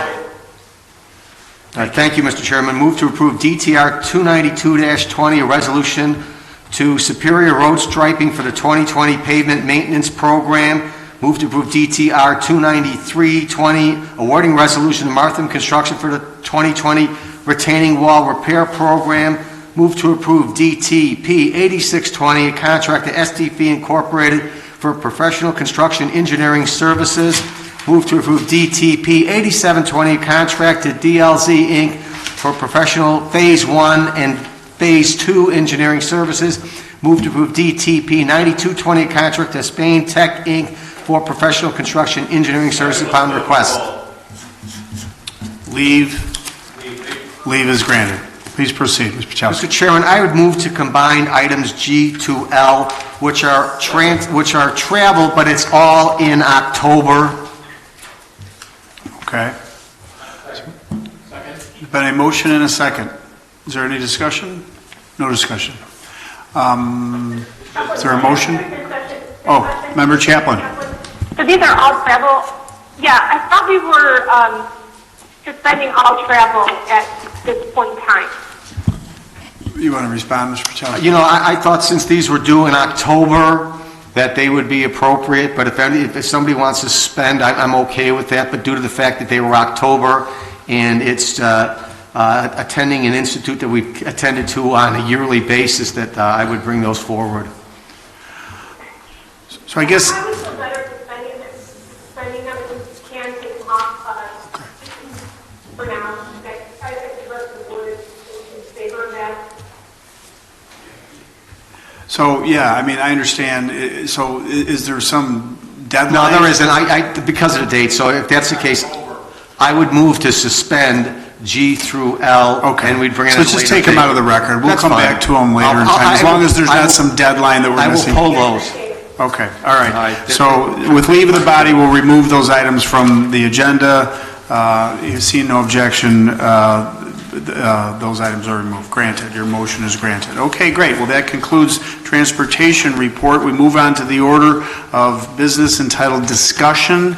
Discussion, we're familiar with this, consistent with the Public Act 990646 pension obligation projections required by the Local Government Wage Increase Transparency Act. Is there anyone seeking recognition? Seeing none, hearing none, we move on to the order of business entitled Old Business. Old Business. Anyone seeking recognition on the order of Old Business? Mr. DeCiani. I just wanted to reiterate my challenges with the earlier vote on the courthouse, with basically not taking final action or using this as our final action out of executive session, bypassing committees, putting this on a date right after the mayor's just received a letter literally days ago. With no express date as to when it would be on the agenda. It's just frustrating. I thought our mayors worked well with us. We kind of went to them initially and asked Woodridge to help. Then we kind of changed up, needed some financial help from the communities, and they stepped up, and we were so close at getting this done. So I'm just challenged that we couldn't get it across the finish line. I feel bad for the residents that will have to trek across the county from, all areas of the southeastern part of DuPage. Again, it's challenging on the process. And the fact that we didn't take clear final action, this was kind of like putting the cart before the horse. But just my expression of, I apologize to the mayors who are affected by this and those residents who are going to be inconvenienced. That's all I have. Thank you. Anyone else seeking recognition on the order of old business? Seeing none, hearing none, moving to the order of business, new business. Member Desart. Thank you, Chairman. I'd just like to say that this whole thing is moving so quickly. What's true today might not be true tomorrow, and things are changing so quickly. And so I want to commend Chairman Cronin and the DuPage County Health Department. Early last week, Chairman Cronin called me, and he's asked what I needed or what I wanted or what would help make our job better. And I said, I would really like and this is early last week, I'd really like an update every day from the DuPage County Health Department on this COVID-19. And that day, boom, we got our first update from the DuPage County Health Department. And I want to thank you and tell you how important that is, because I was speaking to a colleague of mine of the Will County Board on Friday, which was only 4 days later, but it seems like a lifetime with all the changes and things that are happening. And she asked me, this Will County Board member asked me, are you getting updates from your DuPage County Health Department? I said, yes, every single day, thanks to Chairman Cronin. And she said they have heard nothing from the Will County Health Department. And I said, well, they don't call him the chairman, they call him the president. I said, we'll call your president and make that request, because it's important for all of us to have the very latest, most up-to-date information from the DuPage County Health Department to reach out to our constituents with real numbers and real facts and the real situation report, if you will. So thank you, Chairman Cronin, for being so proactive and doing that for us, and thank you to the DuPage County Health Department for giving us an update every single day. Well, thank you, and we're blessed that we have Karen and Rashmi over there. They're outstanding, but thank you very much. Mr. Bachowski. I just want to continue what Commissioner Desart was saying, and I want to thank you for your leadership. And if you look at the press conferences held by the governor, the only chairman from the Collier County that is there is you, Mr. Chairman. And I like when you say it's bipartisan efforts between DuPage County as well as the governor. So thank you for your leadership. Thank you for attending those press conferences. We are getting information from not only the county but the health department. Our residents are very well informed, and it's great to see that you are in the forefront, and thanking you for your leadership on this critical issue. Oh, thank you. We're all in this together. Anyone else? Member Rutledge. Thank you, Chairman. I would like to see maybe updates from the health department, if they have the data, about what our hospitals are doing to increase their beds. I understand that at this point we're doing fine, but if our numbers severely escalate, I'd like to know what the plan is for how they're going to deal with higher numbers of the COVID. Okay, thank you. Mr. Hart. To echo Member Desart and Member Pachelski and thanking you and the rest of the county staff as well. I know they've been working around the clock and doing a great job for all of us and our residents, so thank you. I do also want to thank Giving DuPage, particularly Mary Keating and Shafali Trivedi, who, as you mentioned in your chairman's remarks, are also working around the clock to make sure that anyone who is healthy and is willing and able to volunteer in assisting residents in need at this time can find a mechanism to do so. So thank you to Giving DuPage. Mr. Hart. Yeah, we got a great team out here. Mr. Healy. Thank you, Mr. Chairman. Yeah, I want to make sure that we're thanking staff too. It's been 7, 8, 9 o'clock at night when Nick calls me and we go over stuff, and Cheryl and Joan, and I know that they're working with you during those times too. So again, I thank you for everything you're doing, but also really want to thank staff for everything they've done. I mean, Nick, you wanted the post and they threw you right into the fire. So. And I like the fact that we're already looking forward as to what's going to happen after we start recovering and how we're going to move forward in the next budgets and what we're going to do with this one. Thank you. Member Desart. As we're sending out kudos and gratitude, I don't want to forget DuPage County Clerk Jean Kazmarek, who 1 week ago ran a smooth election, an excellent election. Jean Kazmarek and her staff from the Election Commission. Somebody in public comment asked about why didn't the DuPage County Clerk postpone the election or do all mail-in votes. ballots, I'm sorry. It wasn't up to your county clerk, it was up to the governor. And the governor chose to go on with the election, and so the staff worked 20-hour days, I'm sure Adam can attest to that, 20-hour days to get PPEs, to get everybody in place with all the election judges dropping out. They had so many challenges, and yet they rose to the occasion, so I wanted to commend you guys as well. Very good, yes, thank you. Member Chaplin, please. Yes, thank you, Chairman Cronin. I'd also like to thank some group of individuals at the county that are always overlooked, and it is our janitorial staff and our cleaning staff. Last week when I was in the building, they were wiping down doorknobs, they were cleaning, every place somebody went, they were right behind wiping things down.